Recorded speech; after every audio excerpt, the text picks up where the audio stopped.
Everyone, welcome back to our physics class. हम लोग Newton's law of motion पढ़ रहे थे और हम लोगों ने ऑलरेडी न्यूटन सेकंड लॉ तक कवर कर लिया था, जिसमें हमने फोर्स के बारे में काफी सारे पॉइंट्स डिस्कस किया।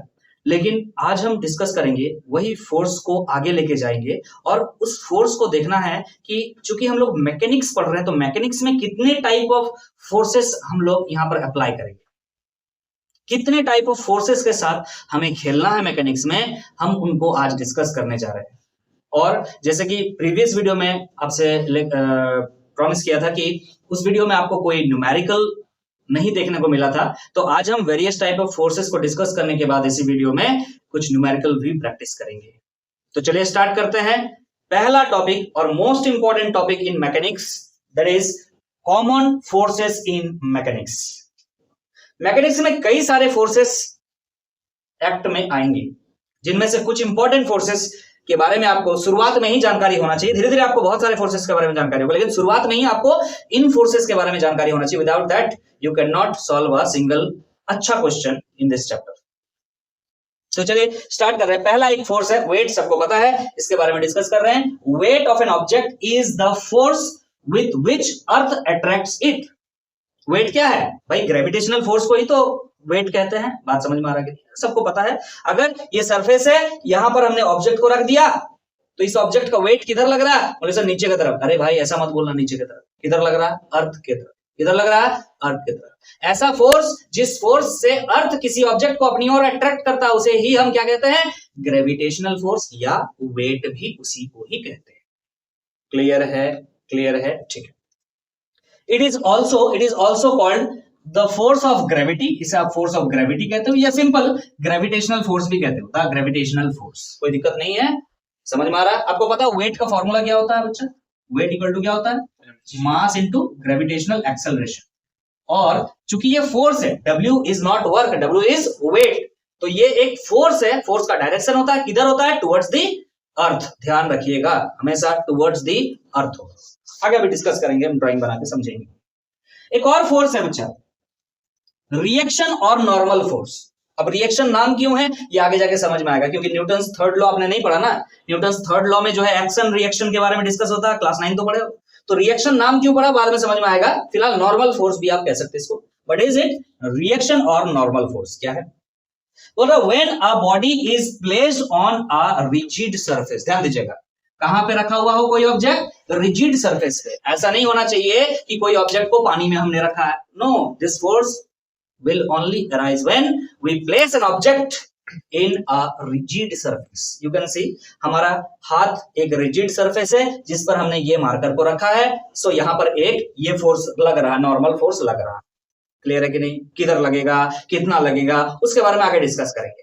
क्लियर है कि नहीं? अगर इसी मार्कर को हम पानी के सरफेस में रखेंगे तो वहां पर नॉर्मल फोर्स नहीं लग रहा होगा, रिजिड सरफेस होना चाहिए। कंडीशंस क्लियर होने चाहिए, कॉन्सेप्ट क्लियर होना चाहिए, तभी न्यूमेरिकल बनेगी।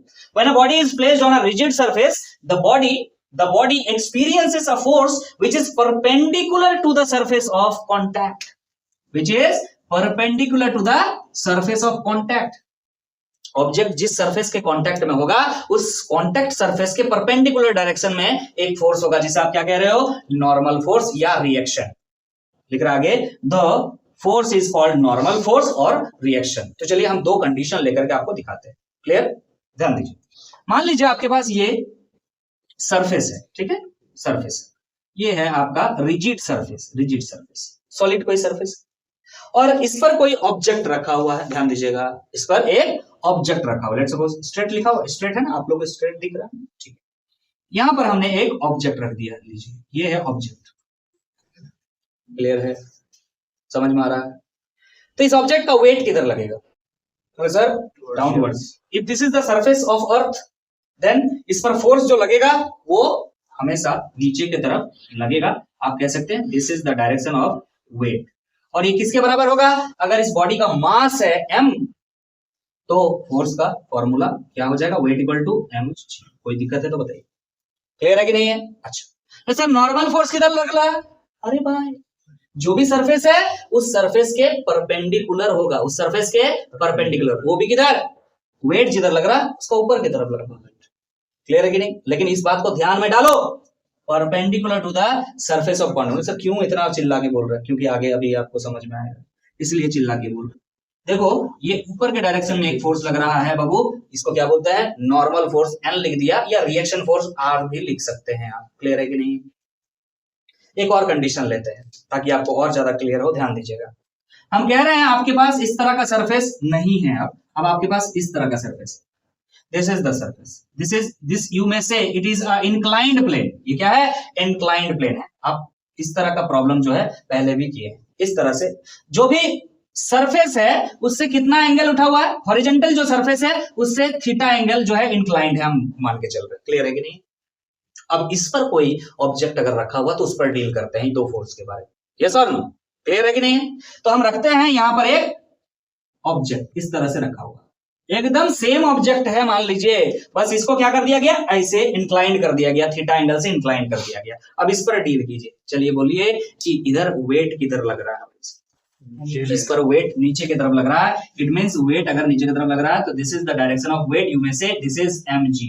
w नहीं लिख रहा है, w is equal to mg। कोई प्रॉब्लम है तो बताइएगा जरा। नो? अगर प्रॉब्लम नहीं है तो ये बताइए नॉर्मल का डायरेक्शन किधर होगा, क्या इसके ऑपोजिट सीधा? नो। ये जो सरफेस आपको दिख रहा है सरफेस के परपेंडिकुलर होता है, तो हमेशा सरफेस के परपेंडिकुलर होने की वजह से ये रिएक्शन का डायरेक्शन है या नॉर्मल फोर्स का डायरेक्शन है। क्लियर है कि नहीं? क्या आप यहां पर ये कह सकते हैं, जरा बताइए, ऑब्जेक्ट का मोशन ऊपर नीचे कहीं हो रहा है क्या? नहीं हो रहा है, तो आप कह सकते हैं normal force equal to mg लिख सकते हैं। Can you say here n equal to mg? Any issue with that? कोई प्रॉब्लम है? कह सकते हैं ना। कोई मोशन तो नहीं है ऊपर नीचे? नहीं है। अगर नहीं है तो ऊपर जितना फोर्स है नीचे उतना ही फोर्स आप कह सकते हो ना बाबू। हम कह रहे हैं, ये देखो ध्यान से, इस ऑब्जेक्ट को हम दो तरफ से खींच रहे हैं, ध्यान दीजिएगा, दो तरफ से खींच रहे हैं। इसका मोशन किधर भी नहीं हो रहा है, इसका मतलब क्या है सर, इधर जितना फोर्स है इधर उतना ही फोर्स है। Yes sir.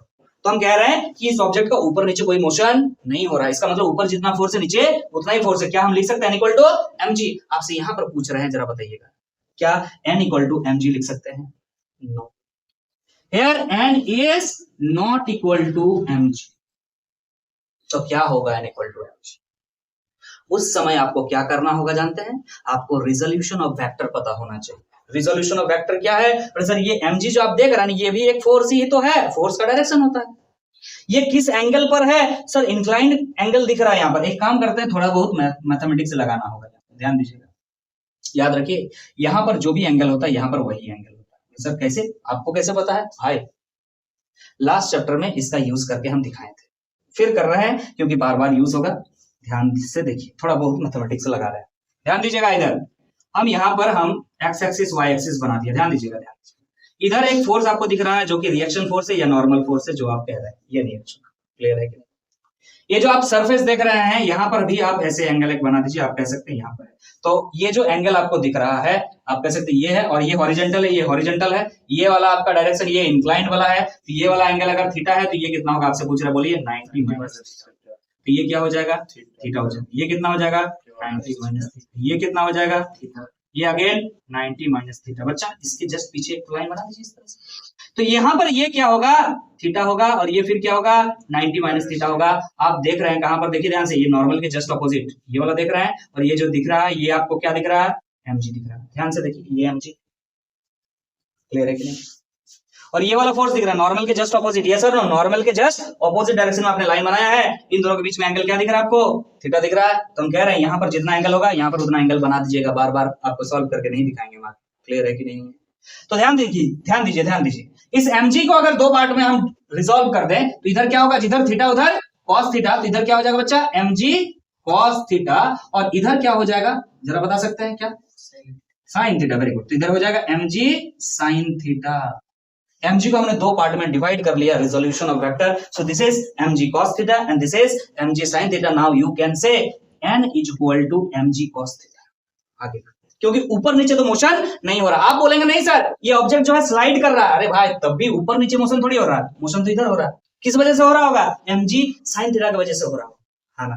mg sin theta जो है इसको इधर खींच रहा होगा तो मोशन इधर हो रहा, ऊपर नीचे तो नहीं हो रहा। तो आप अभी भी कह सकते हैं n इक्वल टू, इसका अपोजिट क्या है सर? mg cos theta. धीरे धीरे धीरे धीरे कॉन्सेप्ट को बिल्ड करते चलिएगा। बोले क्लियर है कि नहीं? तो दो अलग टाइप के सरफेस को यहां डिस्कस की।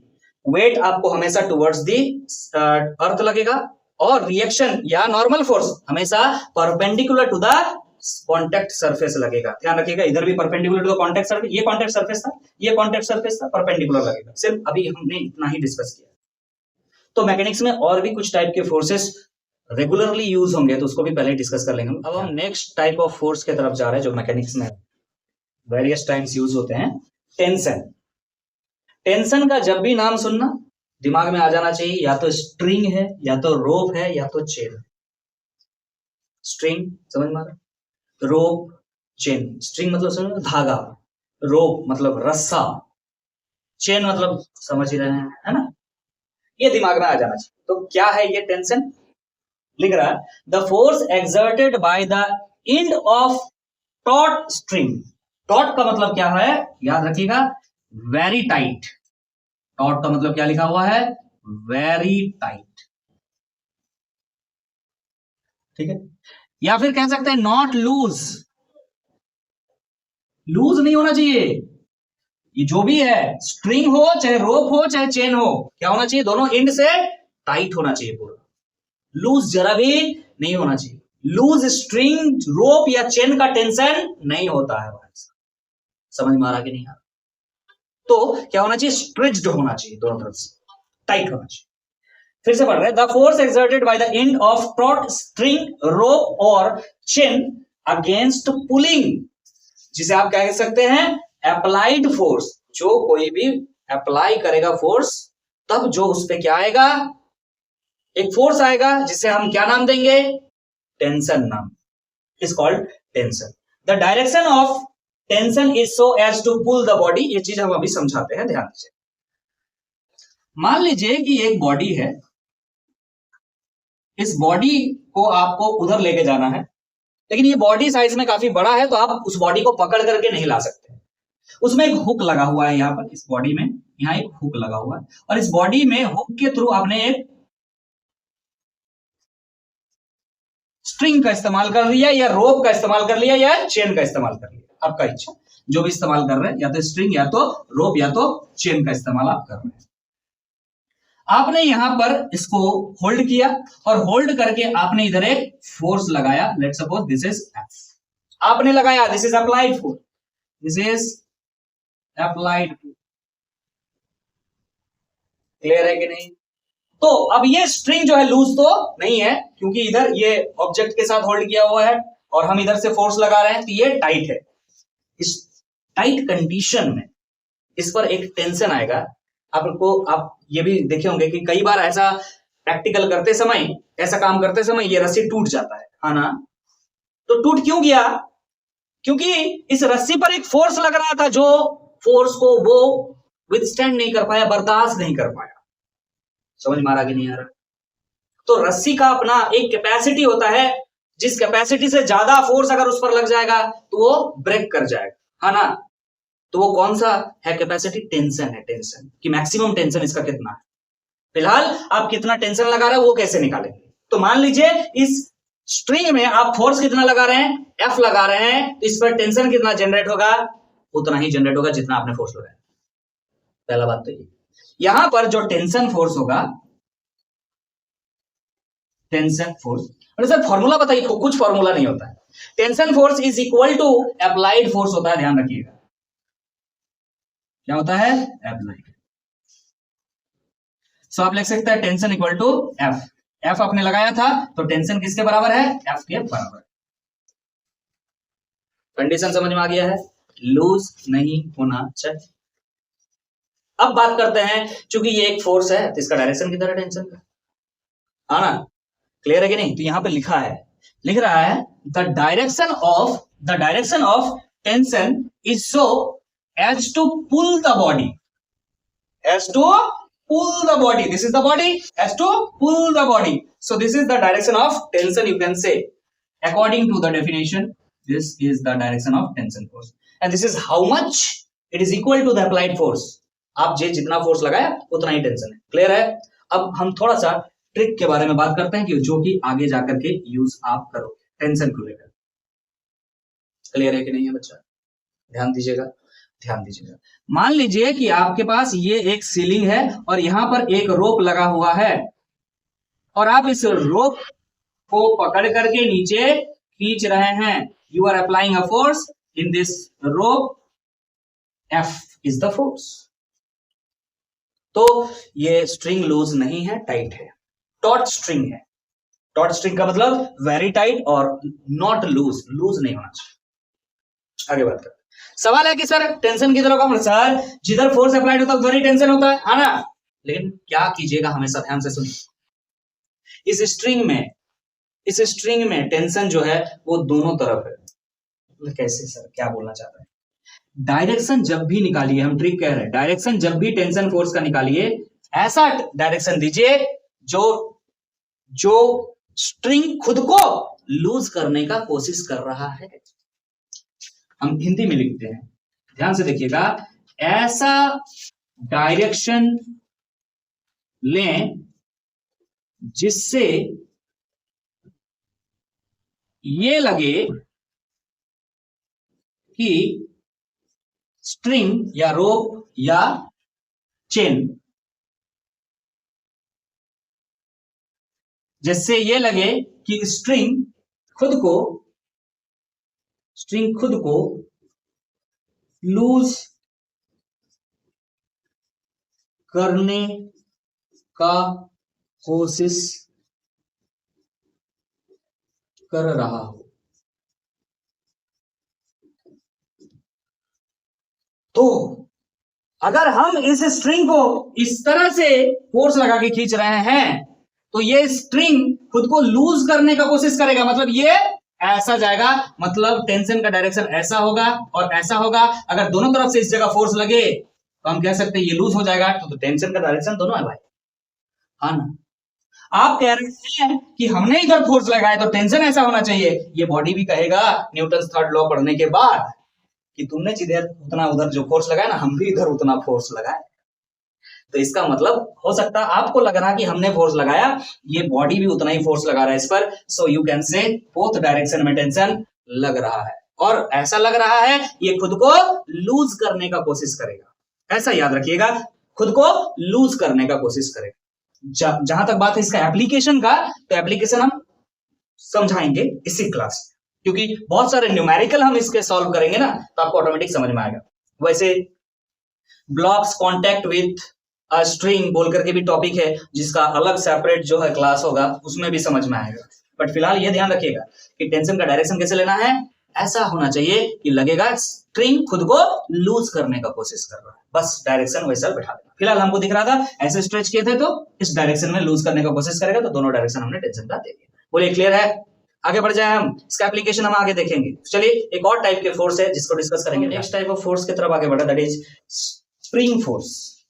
आपने स्ट्रिंग फोर्स देख लिया, स्ट्रिंग फोर्स को टेंशन कहते हैं, this is spring force, spring होना चाहिए। तो स्प्रिंग फोर्स क्या है, इसको समझने से पहले थोड़ा सा देख लीजिए। मान लीजिएगा कि एक स्प्रिंग को हमने यहां पर इस तरह से सेट किया, ध्यान दीजिए, this is the normal condition of a spring. और मान लीजिए इसके साथ हमने यहां पर एक बॉडी अटैच कर दिया। इस बॉडी से वैसे कोई मतलब नहीं है, बट फिर भी हमने बॉडी अटैच कर दिया समझने के लिए। This is the natural spring, you can से, मतलब एज इट इज जैसे रखा हुआ है। और स्प्रिंग के पास एक नेचर होता है, आपको पता होना चाहिए। अगर स्प्रिंग को आप इस तरह से पुश कीजिएगा और जैसे ही पुश कीजिएगा ये छोटा हो जाएगा, छोड़ दीजिएगा तो फिर अपना ओरिजिनल शेप में जाने का कोशिश कीजिएगा। इवन अगर कोई स्प्रिंग को स्ट्रेच कर दीजिएगा फिर छोड़ दीजिएगा तो फिर से वो ओरिजिनल शेप में जाने का कोशिश करेगा। इलास्टिक बिहेवियर शो करता है ना, ऐसा होता है ना। मतलब आप जो भी काम करने चाहते हैं, स्प्रिंग को कंप्रेस करना या स्प्रिंग को एलंगेट करना, खींच के लंबा करना, दोनों का ही ये क्या करता है, रेसिस्ट करता है, खुद को चेंज होने से रोकने का कोशिश करता है। तो it is the natural property of any spring in the universe. So here it is written, every spring resists any attempt to change in its length. अगर कोई स्प्रिंग का लेंथ को आप कंप्रेस करके छोटा करना चाहते हैं, it will resist to do it, कि भाई हमें कंप्रेस कर दो, नहीं करना। आप इसको खींच के एलोंगेट करना चाहते हो तो भी ये स्प्रिंग क्या करेगा, इसको रेसिस्ट करेगा। समझ में आ रहा, रोकेगा कि एलोंगेट नहीं होने देगा। क्या कह रहा फिर आगे बात कर रहे हैं, दिस रेसिस्टिव फोर्स, जिसे आप यहां पर रेसिस्टिव फोर्स कह रहे हो, इसे आप कहीं और चैप्टर आगे जाकर के पढ़ोगे तो वहां रेस्टोरिंग फोर्स, क्या कहोगे, रेस्टोरिंग फोर्स। अभी आपको समझाते हैं। ये जो रेसिस्टिव फोर्स है कि कितना रोकेगा, मतलब ये अगर स्प्रिंग है, इसको कंप्रेस कर रहे हैं, इस कंप्रेशन को कितना रोकेगा, या अगर ये स्प्रिंग इसको एलोंगेट कर रहे, खींच रहे हैं, तो ये इसको कितना रोकेगा, इसी को आप क्या कहते हैं, रेसिस्टिव फोर्स, रोकने वाला फोर्स, या रेस्टोरिंग फोर्स। आगे जाकर रेस्टोरिंग क्यों बोल रहा है समझ में आ जाएगा। Increases with change in length, जितना ज्यादा आप लेंथ में चेंज कीजिएगा ना, मान लीजिए खींच करके, जितना ज्यादा खींच के लेंथ को बढ़ा दीजिएगा, उतना ज्यादा ये कोशिश करेगा कि अपने ओरिजिनल शेप में आ जाए। रेस्टोरिंग फोर्स उतना ज्यादा होगा कि जल्दी से जल्दी हमको अपने शेप में आना है। जितना ज्यादा कंप्रेस कर दीजिएगा, मतलब लेंथ को उतना ज्यादा आप छोटा कर दीजिएगा, मतलब चेंज इन लेंथ, लेंथ नहीं, किसके बारे में बात हो रहा है, increases with change in length. आप जितना ज्यादा चेंज करेंगे, मान लीजिए ओरिजिनल है 10 सेंटीमीटर का एक स्प्रिंग, ठीक है, आपने इंक्रीज करके 15 सेंटीमीटर कर दिया, और एक बार इंक्रीज करके 16 सेंटीमीटर कर दिया, तो किसमें रेस्टोरिंग फोर्स या रेसिस्टिव फोर्स ज्यादा होगा, जब आपने 16 किया। क्यों, क्योंकि इंक्रीज कर दिया 6 सेंटीमीटर। अगेन कंप्रेसिव के बारे में सोचिए कि अगर आपके पास एक स्प्रिंग है 10 सेंटीमीटर का, आपने कंप्रेस किया, उसको 5 सेंटीमीटर कर दिया, और एक बार आप 4 सेंटीमीटर कर दिए, तो किसमें रेस्टोरिंग फोर्स ज्यादा होगा, नो 4 में, क्योंकि डिफरेंस चेंज कितना किया, ये देखिए 10 से 4 कर दिए, तो चेंज कितना हो गया, 6 सेंटीमीटर का चेंज कर दिया। 5 में तो 5 सेंटीमीटर का चेंज होता है, चेंज जितना होगा उतना ज्यादा रेस्टोरिंग फोर्स आएगा। रेस्टोरिंग फोर्स को हम यहां पर F अगर लिखें, तो F restoring force is directly proportional to, you can say X if X is change in length. अगर X क्या है, चेंज इन लेंथ है। तो अब आते हैं वापस, ध्यान दीजिएगा इसके, ये आपके पास एक नेचुरल स्प्रिंग नेचुरल कंडीशन पे रखा हुआ है, नेचुरल कंडीशन। हम इसको क्या करना चाहते हैं, ध्यान दीजिएगा, नेक्स्ट जो इसका कंडीशन है, इसका कंडीशन को चेंज कर रहे हैं, ठीक है, कंडीशन को चेंज कर रहे हैं, क्या करते हैं, इसको कॉम्प्रेस करते हैं। आप एलोंगेट भी कर सकते हैं, आपकी इच्छा। हमने कॉम्प्रेस करके इसको इस तरह से यहां पर ला करके खड़ा कर दिया, चलिए इतना कॉम्प्रेस कर दिया इसको। सो this is the final position of this spring. यहां पर बॉडी लगा हुआ था, तो बॉडी ये सब लगा हुआ है। बोलिए क्लियर है, बोलिए बच्चा लोग समझ में आ रहा है। इसको आपने क्या किया है, ऑब्वियसली कंप्रेस किया है। आपने इधर से इस पर क्या लगाया, आपने लगाया force, this is applied force, this is applied force, and due to this ये इस जगह को छोड़ करके इस जगह पर आ गया है ना। तो आपने क्या किया, स्प्रिंग के लेंथ में चेंज किया। आपसे पूछा जाए अगर कितना चेंज किया, तो आप बोलेंगे सर इतना चेंज किया। कितना चेंज किया, x। लेट सपोज आपने कितना चेंज किया लेंथ में, x में चेंज किया, x चेंज किया। तो ये स्प्रिंग वापस जाने का कोशिश करेगा ना, मतलब किधर जाने का कोशिश करेगा, सर उधर जाने का। आपने फोर्स अगर इधर लगाया, अप्लाइड फोर्स अगर इस डायरेक्शन में है, तो स्प्रिंग किधर फोर्स लगाएगा, उस डायरेक्शन में। कितना फोर्स लगाएगा, सवाल अब यही है कि ये फोर्स कितना होगा, क्या आपने अप्लाइड फोर्स लगाया उतना के बराबर होगा, या उससे ज्यादा होगा, या उससे कम होगा, सर उतना के बराबर ही होगा। लेकिन कैसे निकालें, सवाल ये है, कैसे निकालें। निकालने का तरीका ये है, निकालने का तरीका ये है कि F is directly proportional to X। X is what, change in length. आपने कितना चेंज किया लेंथ में, क्लियर है। This is what, F is spring force, ये अप्लाइड फोर्स नहीं है बच्चा, this is spring force. Spring force बोलिए या रेसिस्टिव फोर्स बोलिए या रेस्टोरिंग फोर्स बोलिए, स्प्रिंग जो लगा रहा है फोर्स, वो क्या है, अपने आप को ओरिजिनल शेप में ले जाने का कोशिश कर रहा है, यही फोर्स लगा रहा है ना, अपने से तो और कुछ नहीं। अगर मान लीजिए ओरिजिनल स्प्रिंग है, तो ये थोड़ी ना किसी पर अचानक से फोर्स लगाने लगेगा। जब आप इसमें चेंज करेंगे तब ये फोर्स लगाना शुरू करेगा, है ना। अगर कंप्रेस कर देंगे तो अपना ओरिजिनल में जाने का कोशिश करेगा, अगर एलोंगेट कर देंगे तब भी अपने ओरिजिनल में वापस जाने का कोशिश करेगा। तो स्प्रिंग फोर्स तभी लगता है जब इस पर स्ट्रेच हो जाए या कंप्रेस हो जाए तब। क्लियर है कि नहीं। अगर कोई भी चेंज इन लेंथ नहीं कीजिएगा, अगर x 0 हो जाएगा तो स्प्रिंग फोर्स भी 0 हो जाएगा, क्योंकि ये इस बात पे डिपेंड करता है कि चेंज इन लेंथ कितना है। क्लियर है। तो इस प्रोपोर्शनलिटी साइन को जब हटाया जाता है ना, तो एक कांस्टेंट लगता है बच्चा, और वो कांस्टेंट क्या है, F is equal to kx। ध्यान दीजिएगा क्या लिख रहे हैं, F equal to kx। Clear है। तो ध्यान दीजिएगा ये k क्या है, और सर प्रोपोर्शनलिटी कांस्टेंट है, कोई दिक्कत नहीं है फिलहाल। क्लियर है कि नहीं। अब इस पर बात कर लेते हैं, ये इसका स्पेशल नाम है, आगे डिस्कस करें। बोलिए ये जो फोर्स लग रहा है और ये जो आपने चेंज इन लेंथ किया, क्या दोनों सेम डायरेक्शन में है। आप देख सकते हैं आपने चेंज इधर किया है और ये जो फोर्स लग रहा है, स्प्रिंग जो लगा रहा है फोर्स, उसका ऑपोजिट डायरेक्शन में है। तो ध्यान रखिएगा, यहां हमने लिखा है spring force is given by F equal to minus of kx। ध्यान रखिए, माइनस क्यों लग रहा है समझ में? क्योंकि जिधर x है उस तरफ तो F नहीं है, उसके ऑपोजिट डायरेक्शन में। तो हमने यहां पर आपको मैग्नीट्यूडली दिखाया, और यहां पर ये जो k है उसके बारे में अब डिटेल में बात करते हैं। आपने v equal to I R करके पढ़ा था ना बच्चा, कैसे पढ़ा था? v is directly proportional to i, ऐसा पढ़ा था पहले, हाँ ना? ओम्स लॉ याद आ रहा होगा। फिर आपने क्या किया था? v equal to I into R किया था, और बोला था ये प्रोपोर्शनलिटी कांस्टेंट है। फिर इसका नाम भी दिया था, क्या बोला था? रेसिस्टेंस है। उसी तरह से पहले हमने कहा ये प्रोपोर्शनलिटी कांस्टेंट है, लेकिन अब हम कह रहे हैं ये स्प्रिंग कांस्टेंट है। किसी एक स्प्रिंग के लिए कांस्टेंट होता है। क्लियर है कि नहीं? जिस तरह से किसी भी मटेरियल का रेसिस्टेंस, किसी एक मटेरियल का रेसिस्टेंस फिक्स है, हाँ, लेंथ के साथ, एरिया ऑफ क्रॉस सेक्शन के साथ, टेम्परेचर के साथ वेरी करता है, उसी तरह से के भी वेरी करता है। अगर स्प्रिंग का लेंथ चेंज कर दीजिएगा तो वेरी कर जाएगा। मान लीजिए कि स्प्रिंग था, आपने बीच में काट दिया स्प्रिंग, तो स्प्रिंग कांस्टेंट का वैल्यू चेंज हो जाएगा, कोई प्रॉब्लम नहीं। क्लियर है कि नहीं?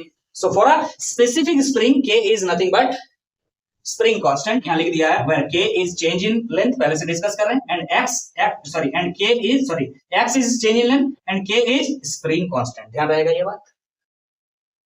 क्या ध्यान रहेगा ये बात? तो याद रहेगा एफ इक्वल टू क्या है? Minus of K x. और ये एफ क्या है? ना स्प्रिंग फोर्स, जो स्प्रिंग लगा रहा है। क्यों लगा रहा है? क्योंकि आपने स्प्रिंग में चेंज किया है लेंथ में, तब लगा रहा है, तब लगा रहा है। चलिए इसका एलोंगेशन वाला पार्ट भी देख लेते हैं, देखें क्या? ध्यान दीजिएगा, अगर मान लीजिए ये ओरिजिनल था, आपने जब फोर्स ऐसा लगाया तो ऐसा है, लेकिन अगर इधर से फोर्स उधर लगाते तो क्या होता? अगर फोर्स को आपने ऐसा लगाता, अगर बाहर की तरफ फोर्स को लगाते तो ये खींच करके इस तरह से हो जाता, हाँ ना? जरा बताइएगा, इस तरह से चला जाता, हाँ ना? क्लियर है कि नहीं? तो आपको दिख रहा है यहां पर जो ओरिजिनल पोजीशन है वो तो ये है, ये है ओरिजिनल पोजीशन, है ना? क्लियर है कि नहीं? आपने डिस्प्लेसमेंट किधर कर दिया? चेंज इन लेंथ किधर कर दिया? सर इधर कर दिया। कितना कर दिया? लेट्स सपोज x कर दिया। क्लियर है कि नहीं? तो अब इस पर फोर्स किधर लगेगा? इस स्प्रिंग पर, बताइएगा। अरे ये स्प्रिंग तो वापस ओरिजिनल में आने का कोशिश करेगा, फोर्स इस पर किधर लग रहा है? स्प्रिंग फोर्स अब इधर लगेगा भाई, and that is equal to minus of K X. यहां पर भी जो फोर्स लग रहा था माइनस ऑफ के एक्स था, क्योंकि x इधर था और f इधर था। अब x उधर है, फोर्स इधर है। क्लियर है कि नहीं? समझ में आ गया है? या तो आप कंप्रेस कीजिए या तो आप एलोंगेट कीजिए। ये जो कंडीशन आपको दिख रहा है ये कंप्रेशन के लिए है, ये वाला, और यहां पर ये एलोंगेशन। आगे भी बहुत ज्यादा डिस्कस हम करेंगे, लेकिन ये स्टार्टिंग था, समय दे करके हमने स्प्रिंग फोर्स को समझाने का प्रयास किया। के इज स्प्रिंग कांस्टेंट। ध्यान रहेगा, स्प्रिंग को लेंथ को चेंज कर दीजिएगा। मान लीजिए आप इतना मोटा वायर के हेल्प से स्प्रिंग बनाया है और कोई एक पतला वायर के स्प्रिंग से पतला वायर के हेल्प से स्प्रिंग बनाया, तो दोनों का स्प्रिंग कांस्टेंट अलग होगा।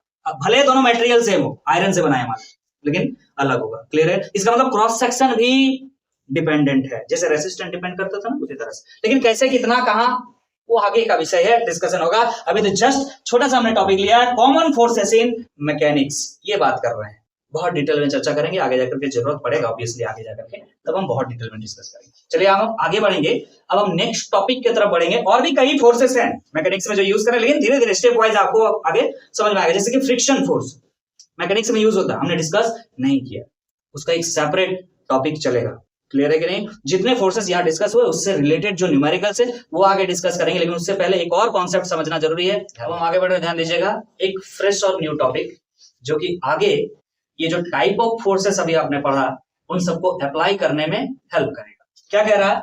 Equilibrium of concurrent forces. तो कॉन्करेंट फोर्स किसको कहते हैं, पहले इस बात को समझ लेते हैं, फिर इक्विलिब्रियम को भी समझेंगे। क्या कह रहा है? If all the forces working on a body are acting on the same point, एक बॉडी पर बहुत सारे फोर्सेस काम कर रहे हैं और सारे फोर्सेस लेकिन किसी एक पर्टिकुलर पॉइंट पर ही काम कर रहा है, तो उन सारे फोर्सेस को हम क्या कहेंगे? Concurrent forces. लिख रहा है then they are said to be concurrent. Clear है कि नहीं? कोई भी बॉडी है, किसी बॉडी पर अगर कोई काम, बहुत सारे काम हो रहे हैं, बहुत सारे फोर्सेस लग रहे हैं ऑब्वियसली। मान लीजिए यहाँ पर एक फोर्स लग रहा है, इधर से एक फोर्स लग रहा है, ये एक फोर्स है, ये एक फोर्स है, और मान लीजिए इधर से भी एक फोर्स, ये मान लीजिए आपका टेंशन लग रहा है यहाँ पर एक, समझ में आ रहा है? चलो क्लियर है। ये टेंशन टेंशन टेंशन कहाँ लगता है बच्चा?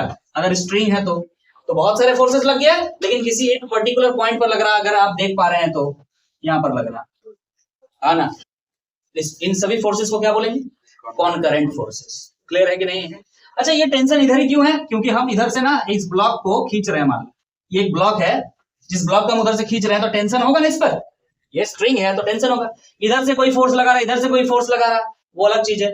एक जगह पर किसी सारे फोर्सेस अगर लगते हैं, क्या है तुम लोग क्या करते रहता है? झूठो का सब कुछ, ये तो गलत चीज है ना। पढ़ते पढ़ते पेन निकाल रहे हो तुम, पहले से पेन निकाल के बैठो। ये सब साउंड जो है डिस्टर्बेंस साउंड है, आ जाता है, प्रॉब्लम होती है। क्या आपको समझ में आ गया यहाँ पर? क्लियर है कि नहीं? तो इन सारे फोर्सेस को कॉन्करेंट फोर्स बोलेंगे। आगे हम बात करते हैं क्या कह रहा है, देखिएगा। अ body under the action of concurrent forces, अगर कोई बॉडी पर कॉन्करेंट फोर्स है, जैसे कि ये बॉडी, इस पर बहुत सारे फोर्सेस एक जगह पर लग रहा है, मतलब कॉन्करेंट फोर्स है। फिर से पढ़ रहे हैं, a body under the action of concurrent forces is said to be in equilibrium. ये बॉडी को हम इक्विलिब्रियम कहेंगे कि ये बॉडी किस पर है? इक्विलिब्रियम पर है। लेकिन कंडीशन है, आगे देखिएगा, when there is no change in the state of rest और of uniform motion along straight line. ये सारे जो कॉन्करेंट फोर्स इस बॉडी में लग रहे हैं, इन सारे फोर्सेस को हम क्या कह सकते हैं? ये बॉडी तब जाकर के इक्विलिब्रियम पे है जब ये सारे कॉन्करेंट फोर्सेस इस बॉडी का जो स्टेट है उसको चेंज नहीं कर रहा है। ध्यान रखिएगा, मतलब अगर वो बॉडी किस पर है? रेस्ट पर है, तो रेस्ट पर ही होना चाहिए। अगर वो body uniform motion along straight line है तो यूनिफॉर्म मोशन पे ही होना चाहिए। अरे वेलोसिटी चेंज नहीं होना चाहिए। अगर जीरो वेलोसिटी मतलब रेस्ट, तो रेस्ट पे ही रह जाना चाहिए। अगर कोई चल रहा है वी वेलोसिटी से, तो वी वेलोसिटी ही रह जाना चाहिए, उसको चेंज नहीं करना है। समझ में आ रहा है? इनर्शिया ऑफ मोशन पढ़ चुके हैं ना। मतलब कोई बॉडी अगर जिस वेलोसिटी में उसी वेलोसिटी में रहता है, तब तक रहता है जब तक एक्सटर्नल कोई फोर्स ना काम करे। तो यहाँ पे कहा जा रहा है बहुत सारे फोर्सेस तो हैं, बट नेट फोर्स जीरो होगा। इसका मतलब यही कहना चाह रहा हूं। आगे जाके हम मैथमेटिकली इस चीज को समझेंगे। क्या कह रहा है? एक बॉडी है, एक बॉडी इक्विलिब्रियम पे कब होगा? इक्विलिब्रियम का मतलब क्या होता है कि जो बॉडी रेस्ट पर है वो रेस्ट पर ही रहे, या अगर वो बॉडी यूनिफॉर्म मोशन पर है, मतलब विद अ सर्टेन वेलोसिटी, वो वेलोसिटी चेंज नहीं हो रहा, तो उस स्टेट को मेंटेन करे, उसको हम क्या बोलते हैं? वो बॉडी कहां पर है? इक्विलिब्रियम कंडीशन पर है। और ये कब होगा समझ में आ रहा है? जब नेट फोर्स जीरो होगा। पहले से पढ़ चुके हैं, आगे जाकर के लिखा हुआ वो चीज मिलेगा, देखिएगा। The necessary condition for equilibrium of a body under the action of concurrent forces. ढेर सारे फोर्सेस लग रहे हैं एक बॉडी पर, और वो बॉडी इक्विलिब्रियम पे है कि नहीं ये चेक करना है। तो कंडीशन क्या है? तो लिख रहा है, is the vector sum of all the forces, is the vector sum. ध्यान दीजिएगा, not sum, it is vector sum. Direction के साथ ध्यान रखिएगा। Is the vector sum of all the forces acting on the body must be zero. Sum of all the forces, vector sum of all the forces of the body is equal to zero. ध्यान रखिएगा, इस body पे एक इधर भी force लग रहा है, एक इधर भी फोर्स लग रहा है, एक स्ट्रेट भी फोर्स लग रहा है। ये सारे फोर्सेस को जोड़ दीजिएगा। क्या मान लेते हैं, यहां पर जो F1 आपको दिख रहा है वो 2 न्यूटन है, यहाँ पर जो F2 दिख रहा है वो 2 न्यूटन है, और ये जो टेंशन आपको दिख रहा है वो 3 न्यूटन है। अब क्या बोलिएगा? Total force, sum of force. Sum of force मतलब 2 न्यूटन, 2 न्यूटन हो गया 4 न्यूटन, 4 न्यूटन और 3 न्यूटन कितना हो गया? 7 न्यूटन। ये 7 न्यूटन है क्या? नहीं। आपको क्या करने के लिए बोला जा रहा है यहाँ पर? Vector sum. वेक्टर सम का मतलब ये होता है कि भाई उसी फोर्सेस को आपस में जोड़ेंगे जो एक ही डायरेक्शन में है। ये फोर्स और ये फोर्स और ये फोर्स का डायरेक्शन अलग अलग है, इसको सम नहीं कर सकते। पहले तो आपको सभी फोर्सेस को एक तरफ लाना पड़ेगा, वो हम जानते हैं, resolution of vector, isn't it? हमें पता होगा ना कि कितना एंगल पर फोर्स लग रहा है, हमें पता होगा ना कितना एंगल पर फोर्स लग रहा है, इसको एक ही तरफ लेकर जाएंगे फिर जोड़ेंगे हम। मतलब यहां पर क्या होगा? इधर F1 cos थीटा और ये F2 इधर भी क्या होगा? F2 cos theta. मतलब F1 cos theta plus F2 cos theta plus T is equal to 2 newton plus 2 newton plus 3 newton. ये होना चाहिए वेक्टर सम का मतलब। समझ में आ रहा है? एक ही डायरेक्शन पे होना चाहिए। क्लियर है? समझ में आ रहा है? बहुत ज्यादा गला झाड़ रहे हो, बढ़िया बात। फिर से कह रहे हैं, गला मत झाड़ी। The necessary condition for the equilibrium of a body under the action of concurrent forces is the vector sum. Point out कर रहे हैं बार बार, vector sum of all the forces acting on the body must be zero. Total sum जो करेंगे हम सारे forces का तो क्या आएगा? जीरो आएगा। लेकिन ध्यान रखिएगा, वेक्टर सम करना है, एक ही डायरेक्शन में जो फोर्सेस है उसको ऐड करना है। क्लियर है? आगे बात करें मैथमेटिकली फॉर इक्विलिब्रियम। मैथमेटिकली इस चीज को कैसे रिप्रेजेंट करते हैं, देखिए ना, सम ऑफ फोर्सेस, और कौन सा फोर्स भाई, net force, sum of net force is equal to क्या होगा, 0। ध्यान रहेगा ये बात। मतलब एक्स डायरेक्शन में अगर कोई टोटल फोर्स है तो भी वो 0 है, वाई डायरेक्शन में अगर कोई फोर्स है तो भी वो 0 है, और अगर जेड डायरेक्शन में कोई फोर्स है तो भी वो क्या है, 0 ही होना चाहिए। नेट फोर्स का बात हो रहा है, नेट फोर्स का बात हो रहा है, बार बार कह रहा है, किसी एक फोर्स पे बात नहीं हो रहा है। कॉन्करेंट फोर्स का मतलब होता है ढेर सारे फोर्स किसी एक पॉइंट पे लगना, मतलब नेट फोर्स 0 होना चाहिए किसी पॉइंट पर। क्लियर है कि नहीं? एक छोटा सा एग्जांपल देकर के हम यहां समझाना चाहेंगे, ध्यान दीजिएगा। अगर कोई बॉडी है, क्लियर है, ध्यान दीजिएगा, अगर कोई बॉडी है, इस बॉडी को इस तरह से और इस तरह से पुल किया जा रहा है दोनों तरफ से। लेट सपोज यहां पर एक फोर्स लग रहा है F, this is 2 Newton and this is 3 Newton. ठीक है, ओके, इधर एक फोर्स लग रहा है, डायरेक्टली लिख देते हैं 2 न्यूटन। यहां पर कौन सा फोर्स लग रहा है, 2 न्यूटन फोर्स लग रहा है, और यहां पर 3 न्यूटन फोर्स लग रहा है। ये हॉरिजॉन्टल लाइन जो है, हॉरिजॉन्टल लाइन से ये 30 डिग्री एंगल पर लग रहा है, और ये भी कितना एंगल पर लग रहा है, 30 डिग्री एंगल पर लग रहा है। क्लियर है कि नहीं है? हम आपसे पूछ रहे हैं क्या ये बॉडी इक्विलिब्रियम पर है, तो आपका आंसर क्या, कैसे निकालेंगे आप? सबसे पहले आप क्या करेंगे, इसको चेक करेंगे कि इधर कितना फोर्स है। तो आप बोले सर 2 इंटू कॉस 30, हाँ कि ना, हाँ कि ना, और इधर क्या होगा 3 इंटू कॉस 30। ये वाला फोर्स इधर है और ये वाला फोर्स इधर है, क्या 2 इंटू कॉस 30 और 3 इंटू कॉस 30 इक्वल है? नहीं है। अगर इक्वल नहीं है मतलब नेट फोर्स 0 नहीं है। अगर नेट फोर्स 0 नहीं है तो ये बॉडी इक्विलिब्रियम पर नहीं है। अगर इक्विलिब्रियम पर नहीं है इसका मतलब अगर पहले से बॉडी रेस्ट पर है तो अब रेस्ट पे नहीं रहेगा, और अगर पहले से ये बॉडी यूनिफॉर्म मोशन पर है तो ये बॉडी यूनिफॉर्म मोशन पर नहीं रहेगा। समझ में आ रहा? अगर रेस्ट पे है तो मोशन में आ जाएगा, और अगर पहले से यूनिफॉर्म मोशन पे है, मान लीजिए v वेलोसिटी से चल रहा था, अब v वेलोसिटी से तो नहीं चलेगा, वो चेंज हो चुका है। Getting my point? इक्विलिब्रियम का मतलब क्या है? इक्विलिब्रियम का मतलब जिस स्टेट पे है उसी स्टेट पे रहने का कोशिश करे। ये बॉडी उस स्टेट पे रहने का कोशिश नहीं करेगा, because the net force is not equal to 0 है। Getting my point? समझ में आ गया है? नेक्स्ट स्लाइड में चला जाए तो चलिए नेक्स्ट स्लाइड में हम चलते हैं। तो हम आगे बढ़ रहे हैं, ध्यान दीजिएगा नेक्स्ट पॉइंट की तरफ, point number 5। Sorry, 3 concurrent forces. अगर आपके पास 3 कॉन्करेंट फोर्सेस है, कॉन्करेंट फोर्स मतलब आप समझ गए होंगे, सॉरी, किसी एक पर्टिकुलर बॉडी में किसी एक पर्टिकुलर पॉइंट पर अगर फोर्सेस काम कर रहे हैं उसको हम कॉन्करेंट फोर्स कहते हैं। बोला अगर 3 कॉन्करेंट फोर्स है, 3 concurrent forces will be in equilibrium, वो इक्विलिब्रियम में होगा, लेकिन उसका एक कंडीशन बोल रहा है। क्या कंडीशन?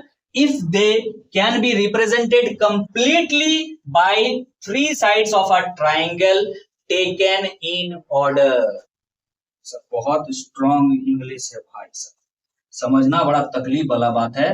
ट्राइंगल का साइड होना चाहिए, लेकिन क्या बोल रहा है, टेकन इन ऑर्डर। अगर 3 कंकरेंट फोर्सेस है, 3 कंकरेंट फोर्सेस है, अगर उसको हम अगर ऐसा हमेशा होगा ऐसा नहीं है, अगर तीनों फोर्सेस को हम as a side of triangle लिख सके, लेकिन इन ऑर्डर, जैसे कि मान लीजिए ये एक फोर्स है, this is F1 force, it starts from A and ends at B।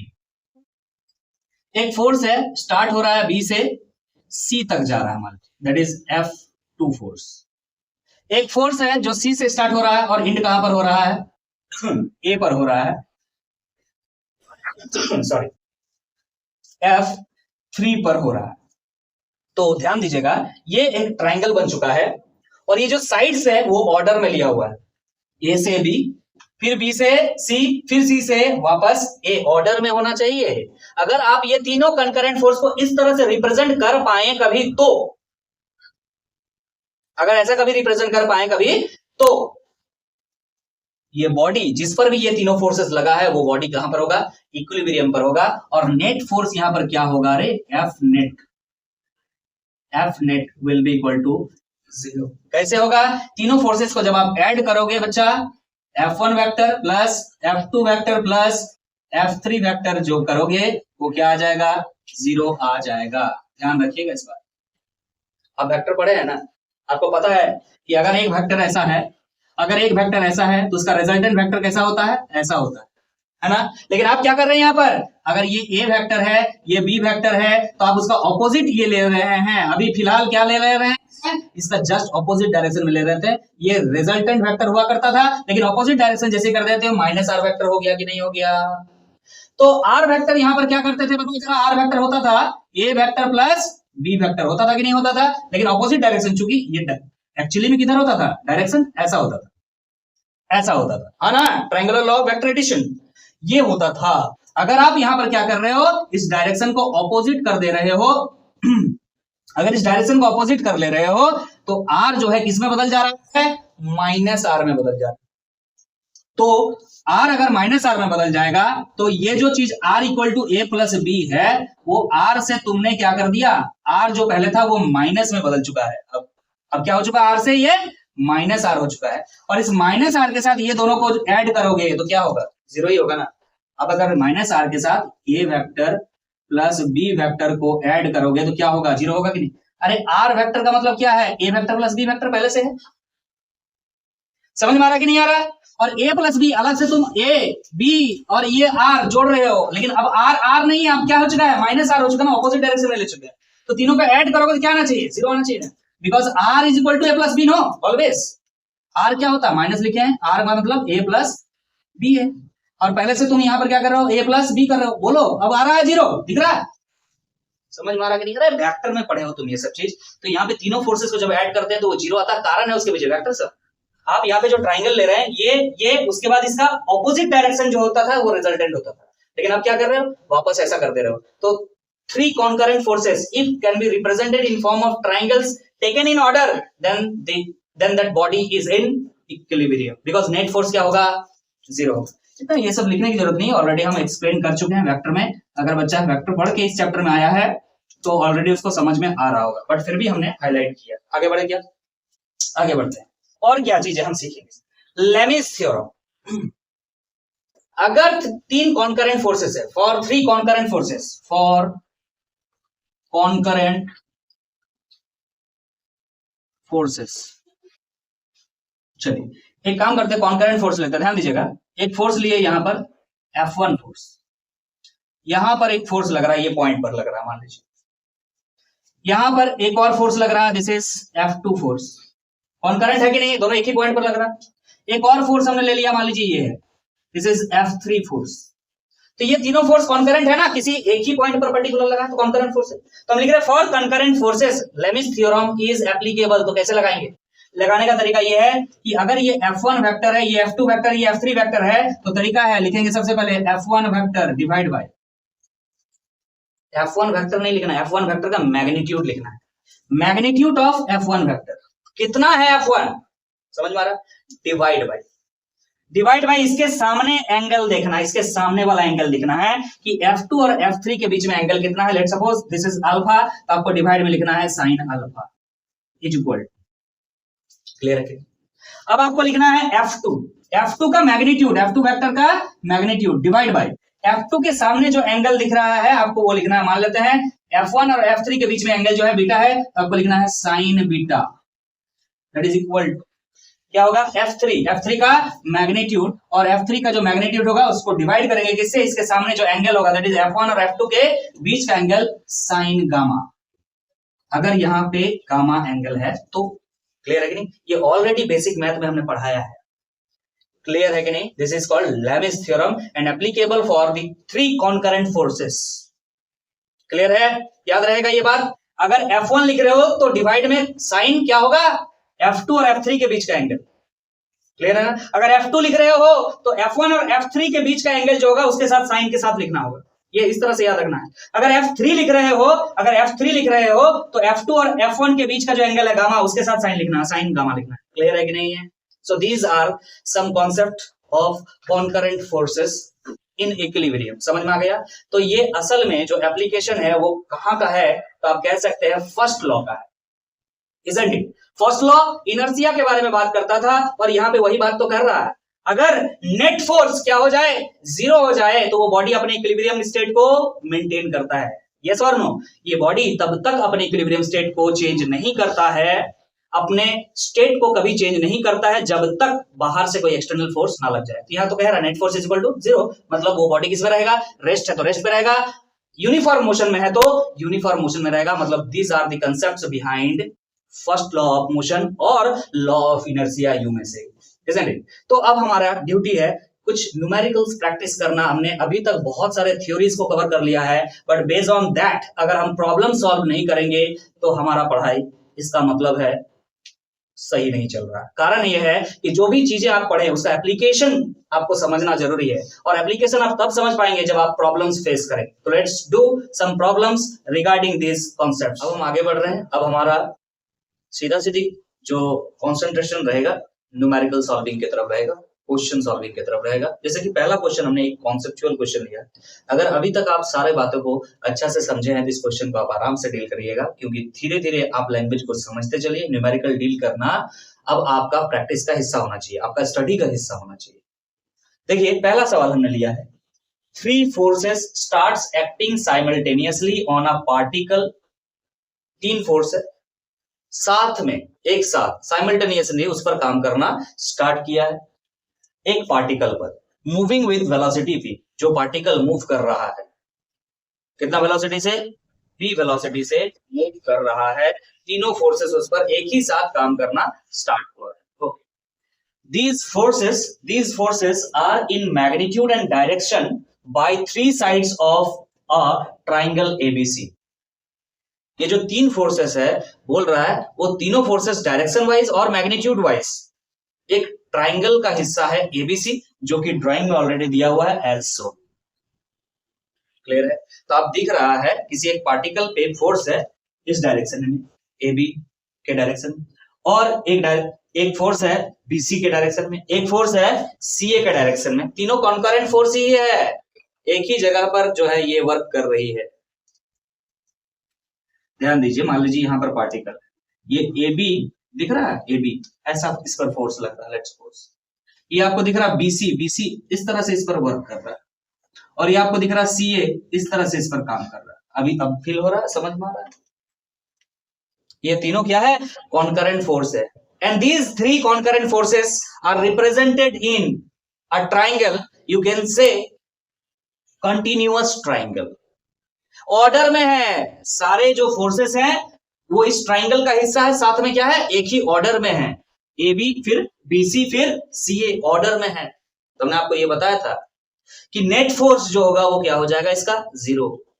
Equilibrium में पढ़ाया गया है, आपको क्या बोला जा रहा है, sum of all the forces F net that will be equal to 0, अगर ट्राइंगल का हिस्सा है तो, और ऑर्डर में होना चाहिए तभी। अगर इसमें से एक भी ऑपोजिट हो जाता ना तो नहीं होता। सीधा सीधी बात है, नेट फोर्स इक्वल टू 0। क्या सवाल बोल रहा है, the particle will now move with velocity. अब जो पार्टिकल मूव करेगा वो किस वेलोसिटी से मूव करेगा? ऑप्शन में है velocity remains unchanged, less than velocity जो भी दिया हुआ v, greater than velocity v, v in the direction of large force bc। bc के डायरेक्शन में जो फोर्स है सबसे ज्यादा है, आपको दिख रहा है सबसे लेंथ ज्यादा है तो मैग्नीट्यूड लेंथ को बताता है। तो बोल रहा है bc के डायरेक्शन में होगा, तो कौन सा चीज होगा भाई? किसी चीज पे जब नेट फोर्स 0 होता है तो वो कहां चला जाता है, इक्विलिब्रियम पे। इसमें चला जाता है इक्विलिब्रियम, इक्विलिब्रियम पे। और अगर कोई पार्टिकल इक्विलिब्रियम पर है तो वो अपना इनर्शिया को मेंटेन करता है। इनर्शिया को मेंटेन करने का मतलब है कोई ऑब्जेक्ट जिस वेलोसिटी के साथ चल रहा है उसी वेलोसिटी से चलेगा, या अगर रेस्ट पर है तो रेस्ट पर ही रहेगा। तो पार्टिकल क्या चल रहा था, particle moving with velocity v, इसका मतलब अभी भी वो पार्टिकल किस पर चलेगा, v वेलोसिटी से ही चलेगा, क्योंकि एक्सटर्नल फोर्स क्या है, 0। तो ऑप्शन ए जो है आपका करेक्ट आंसर हो जाएगा। कॉन्सेप्चुअल क्वेश्चन था ये, समझ में आ रहा है कि नहीं आ रहा है? चलिए नेक्स्ट प्रॉब्लम की तरफ आगे बढ़ेंगे, नेक्स्ट क्वेश्चन की तरफ आगे बढ़ रहे हैं। ध्यान दीजिएगा, ये AIEEE 2002 का सवाल है, बढ़िया सवाल है। 2 forces are such that the sum of their magnitude is 80 newton. 2 force है, दोनों फोर्स का जो मैग्नीट्यूड है उसका सम कितना है, 80 newton. And their resultant is perpendicular to the small force. मतलब एक फोर्स जो है स्मॉल है, एक फोर्स लार्ज, मतलब दोनों इक्वल फोर्स नहीं। अगर दोनों इक्वल फोर्स होता तो 9 न्यूटन करते, अब नहीं है। इक्वल फोर्स नहीं है। यहाँ पे क्लियर कह रहा है कि जो स्मॉल फोर्स है उसके परपेंडिकुलर डायरेक्शन में दोनों फोर्सेस का रिजल्टेंट है। Okay, and magnitude of the resultant is given 12 newton, then the magnitudes of the forces are. तो लेट्स सपोज दो फोर्स है हमारे पास दो फोर्स है, हमको डायरेक्शन भी नहीं बताया गया है, तो हम मान लेते हैं इधर एक फोर्स है F1 और हम एक फोर्स ले लेते हैं F। Let there are two forces. Let there are two forces, that is F1 and F2, और इसमें आपको मानना पड़ेगा कौन छोटा है कौन बड़ा है। एक काम करते हैं, हम F2 को कम मान लेते हैं, smaller force F1 is smaller than F, ये मान लिया, ठीक है। ये F2 इज स्मॉल, क्लियर है। अब सवाल में ये बोला जा रहा है कि जो स्मॉल फोर्स है उसके परपेंडिकुलर डायरेक्शन में इन दोनों का रिजल्टेंट है, इन दोनों का रिजल्टेंट होगा ना इसके बीच से कहीं से, तो बोल रहा है कि F1 जो फोर्स है, दैट इज स्मॉल जो फोर्स है, उसका परपेंडिकुलर डायरेक्शन में क्या है, उसका रिजल्टेंट है। This is the direction of result. ये आपको दिख रहा कितना है, 90। Clear, perfect. ये जो दो फोर्स है इसके बीच में जो एंगल है वो हमें नहीं पता है, I suppose it theta. F1 और F2 के बीच में जो एंगल है वो क्या है, थीटा है, हमको नहीं दिया हुआ, we don't know, but we know the angle between one force, that is F1 force and resultant. Clear है। अब आते हैं सवाल में जो जो दिया है, एक एक करके इक्वेशन बनाने का कोशिश करेंगे, फिर उस इक्वेशन को मैथमेटिक्स से सॉल्व करेंगे। क्वेश्चन कह रहा है बाय क्वेश्चन कि जो दोनों फोर्स है उन दोनों के मैग्नीट्यूड का सम, तो हम कह रहे हैं F1 फोर्स का मैग्नीट्यूड और F2 फोर्स का मैग्नीट्यूड का सम जो होगा वो कितना है, यहां पे आपको दे रहा है 18 न्यूटन। तो ये एक इक्वेशन हमारे पास रेडी है, F1 plus F2 is equal to 8। उनका जो रिजल्टेंट है उनका मैग्नीट्यूड भी दिया हुआ है 12, R का जो वैल्यू है कितना है, 12 न्यूटन। तो रिजल्टेंट, दोनों फोर्स का रिजल्टेंट का इक्वेशन नहीं लिख सकते हम लोग, क्या रिजल्टेंट कैसे निकाल सकते हैं, रिजल्टेंट इक्वल टू क्या होता है, दो forces, that is F1 square plus, sorry resultant का square equal to F1 square plus F2 square plus 2 F1 F2 cos theta, है ना। रिजल्टेंट दिया हुआ कितना है 144, सॉरी 12 का स्क्वायर कितना हो जाएगा 144, that is equal to F1 square plus F2 square plus 2 F1 F2 cos theta. This is equation 2 point. और कुछ कर सकते हैं या यही दो के हेल्प से निकालना होगा, और कुछ कर सकता हूँ, हाँ सर कर सकते हैं। देखिए रिजल्टेंट किसी एक फोर्स के बीच का जो एंगल है वो 90 डिग्री है, इसका हेल्प ले सकते हैं। डायरेक्शन ऑफ रिजल्टेंट फोर्स याद कीजिएगा, रिजल्टेंट फोर्स का जो डायरेक्शन होता था इस तरह से निकालते थे, याद करो tan अल्फा, याद आ रहा है। तो रिजल्टेंट फोर्स और जो एक फोर्स है उसके बीच का एंगल हमें पता है, अल्फा जो यहां लिखे ना, अल्फा हमें पता है कितना है 90 डिग्री। तो tan अल्फा का फॉर्मूला लिखने के लिए हम यहाँ पे लिखे थे, याद करो जिसके बारे में बात हो रहा है, जिससे एंगल पता है, आपको याद आ रहा है, हम थोड़ा सा यहाँ पे दिखा देते हैं आपको। देखिए मान लीजिए इधर एक वेक्टर है A वेक्टर, इधर एक वेक्टर है B वेक्टर, और इन दोनों का रिजल्टेंट वेक्टर होता था, याद करो कैसे निकालते थे, ऐसे करके पैरेललोग्राम बनाते थे और ऐसे रिजल्टेंट वेक्टर बनाते थे, याद करो। ये जो एंगल होता था वो क्या होता था अल्फा, और जब हम निकालते थे tan अल्फा तो क्या लिखते थे, और ये नहीं साथ में क्या लिखते थे B cos या B sin, सर साइन होता था, B sin थीटा, कौन सा थीटा F, ये A वेक्टर और B वेक्टर का बीच का एंगल होता था, डिवाइड में क्या होता था A plus again B cos theta, याद आ रहा है, ये होता था फॉर्मूला। सेम चीज यहां लिखने जा रहे हैं, tan अल्फा इक्वल टू, इसके साथ मत लिखिएगा साइन, इसके साथ लिखना होता है, that is F2 sin theta divide by क्या हो जाएगा F1 plus F2 cos theta. बोलो समझ में आ रही है, एकदम सेम चीज वहां पे चिपकाए हैं, बस वेक्टर पता होना चाहिए। रिजल्टेंट वेक्टर का जो डायरेक्शन होता है वो इस तरह से निकाला जाता है tan अल्फा के हेल्प से, and we know the tan alpha is 90 degree, तो how much it will create, tan 90 degree is infinity, and how this value will terminate into infinity, अगर किसी भी डाटा के नीचे, that is numerator divide by denominator, जो denominator है वो अगर 0 हो जाए तो क्या हो जाएगा, ये अनडिफाइंड हो जाएगा। यस और नो? तो हम यहाँ से एक इक्वेशन निकाल रहे हैं, दैट इज क्या है बच्चा, यहीं पे लिख देते हैं भाई, क्या लिख सकते हैं, that is f1 plus f2 cos theta that will be equal to 0, that must be equal to 0, तब जाकर इनफाइनाइट हो सकता है, अदरवाइज।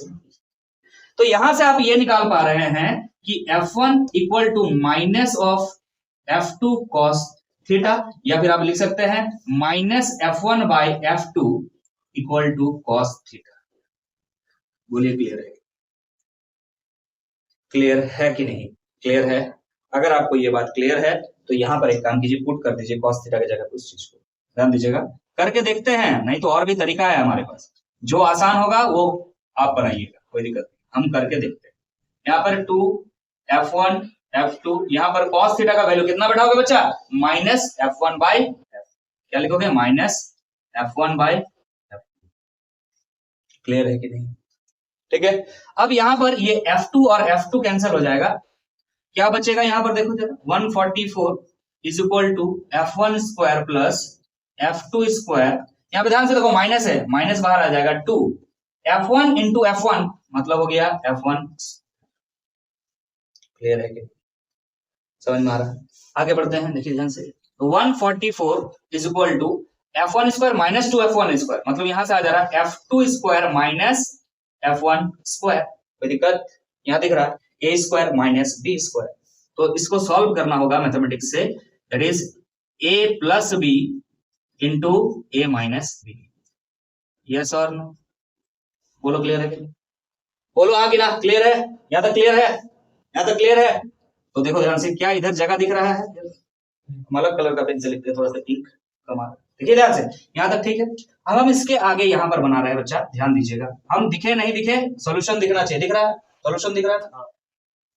तो यहां पर लिखा हुआ 144, हमने लिख दिया 144 is equal to f1 plus f2, आगे पीछे लिखा हुआ, यहां देखिए इक्वेशन 1 में f1 प्लस f2 कितना है, 18 है, तो हम यहां लिख रहे हैं 18, और साथ में क्या है यहाँ पर f2 माइनस। क्लियर है कि नहीं? सो आप डिवाइड कीजिए इसको, 144 divide by 18 that will be equal to f2 minus f1 and it will cut off with 8, तो यहां से निकल के आ रहा है f2 minus f1 that is equal to 8। बोली क्लियर है?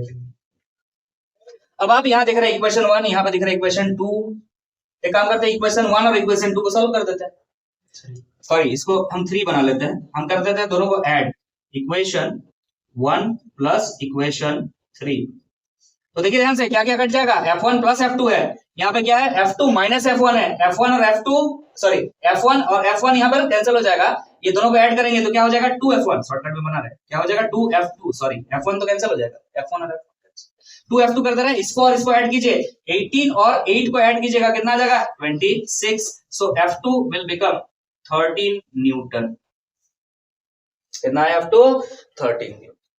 अगर एक 13 न्यूटन है तो दूसरा कितना होगा, f1 plus f2 is 18, 18 minus 13 that is equal to 5, तो ऑप्शन कौन सा हो जाएगा आपका, 13 एंड 5। समझ में आ रहा कि नहीं आ रहा? कौन सा ऑप्शन करेक्ट हो जाएगा आपका, option B should be the correct answer. हम यहीं तक बना रहे हैं, आपको f1 लिखने आएगा ना, हाँ ना, अरे बच्चा, तो f1 सो लिख देती है, f1 इज इक्वल टू क्या हो जाएगा 5 न्यूटन हो जाएगा, क्यों होगा आपको समझ में आ रहा है, f1 plus f2 is 18। Clear है? तो अच्छा सवाल था, AIEEE 2002 का सवाल है, तो थोड़ा सा याद रखिएगा ये चीज, जो भी बच्चे इंजीनियरिंग का प्रिपरेशन कर रहे हैं, दैट इज जेई का प्रिपरेशन कर रहा है, उसको मैथमेटिक्स तो अच्छा खासा आना चाहिए। जो बच्चे नीट का तैयारी कर रहे हैं उसको उतना ज्यादा मैथ्स में जो है इतना कैलकुलेशन वाला क्वेश्चंस नहीं मिलेंगे, फिजिक्स के कॉन्सेप्चुअल क्वेश्चंस मिलेंगे, बट कैलकुलेशन ज्यादा जाने वाला क्वेश्चंस आपको जेई वाले बच्चों को ही मिले। क्लियर है कि नहीं? चलिए नेक्स्ट सवाल की तरफ आगे बढ़ेंगे। अब हम आगे बढ़ रहे हैं, ध्यान दीजिएगा, नेक्स्ट सवाल ले रहे हैं, कुछ उसी तरह का सवाल है, उसमें हमने दो फोर्सेस का मैग्नीट्यूड निकाला था, अब हम दो फोर्सेस के बीच का जो एंगल है वो निकाले। सवाल पढ़ते हैं, question number 3, the resultant of two forces, the resultant of two forces, दो फोर्सेस का जो रिजल्टेंट है उसके बारे में बात हो रही है। One double the other in magnitude, जो दो फोर्सेस है उनमें से एक जो फोर्स है उसका डबल है दूसरा, is perpendicular to the smaller of the two forces. ये किसके बारे में लिखा है? रिजल्टेंट के बारे में शुरुआत में लिखा, the resultant of the two forces जो है ना वो क्या है, is perpendicular to the smaller of the two forces, जो कि अभी जस्ट आपने सॉल्व किया प्रॉब्लम वही।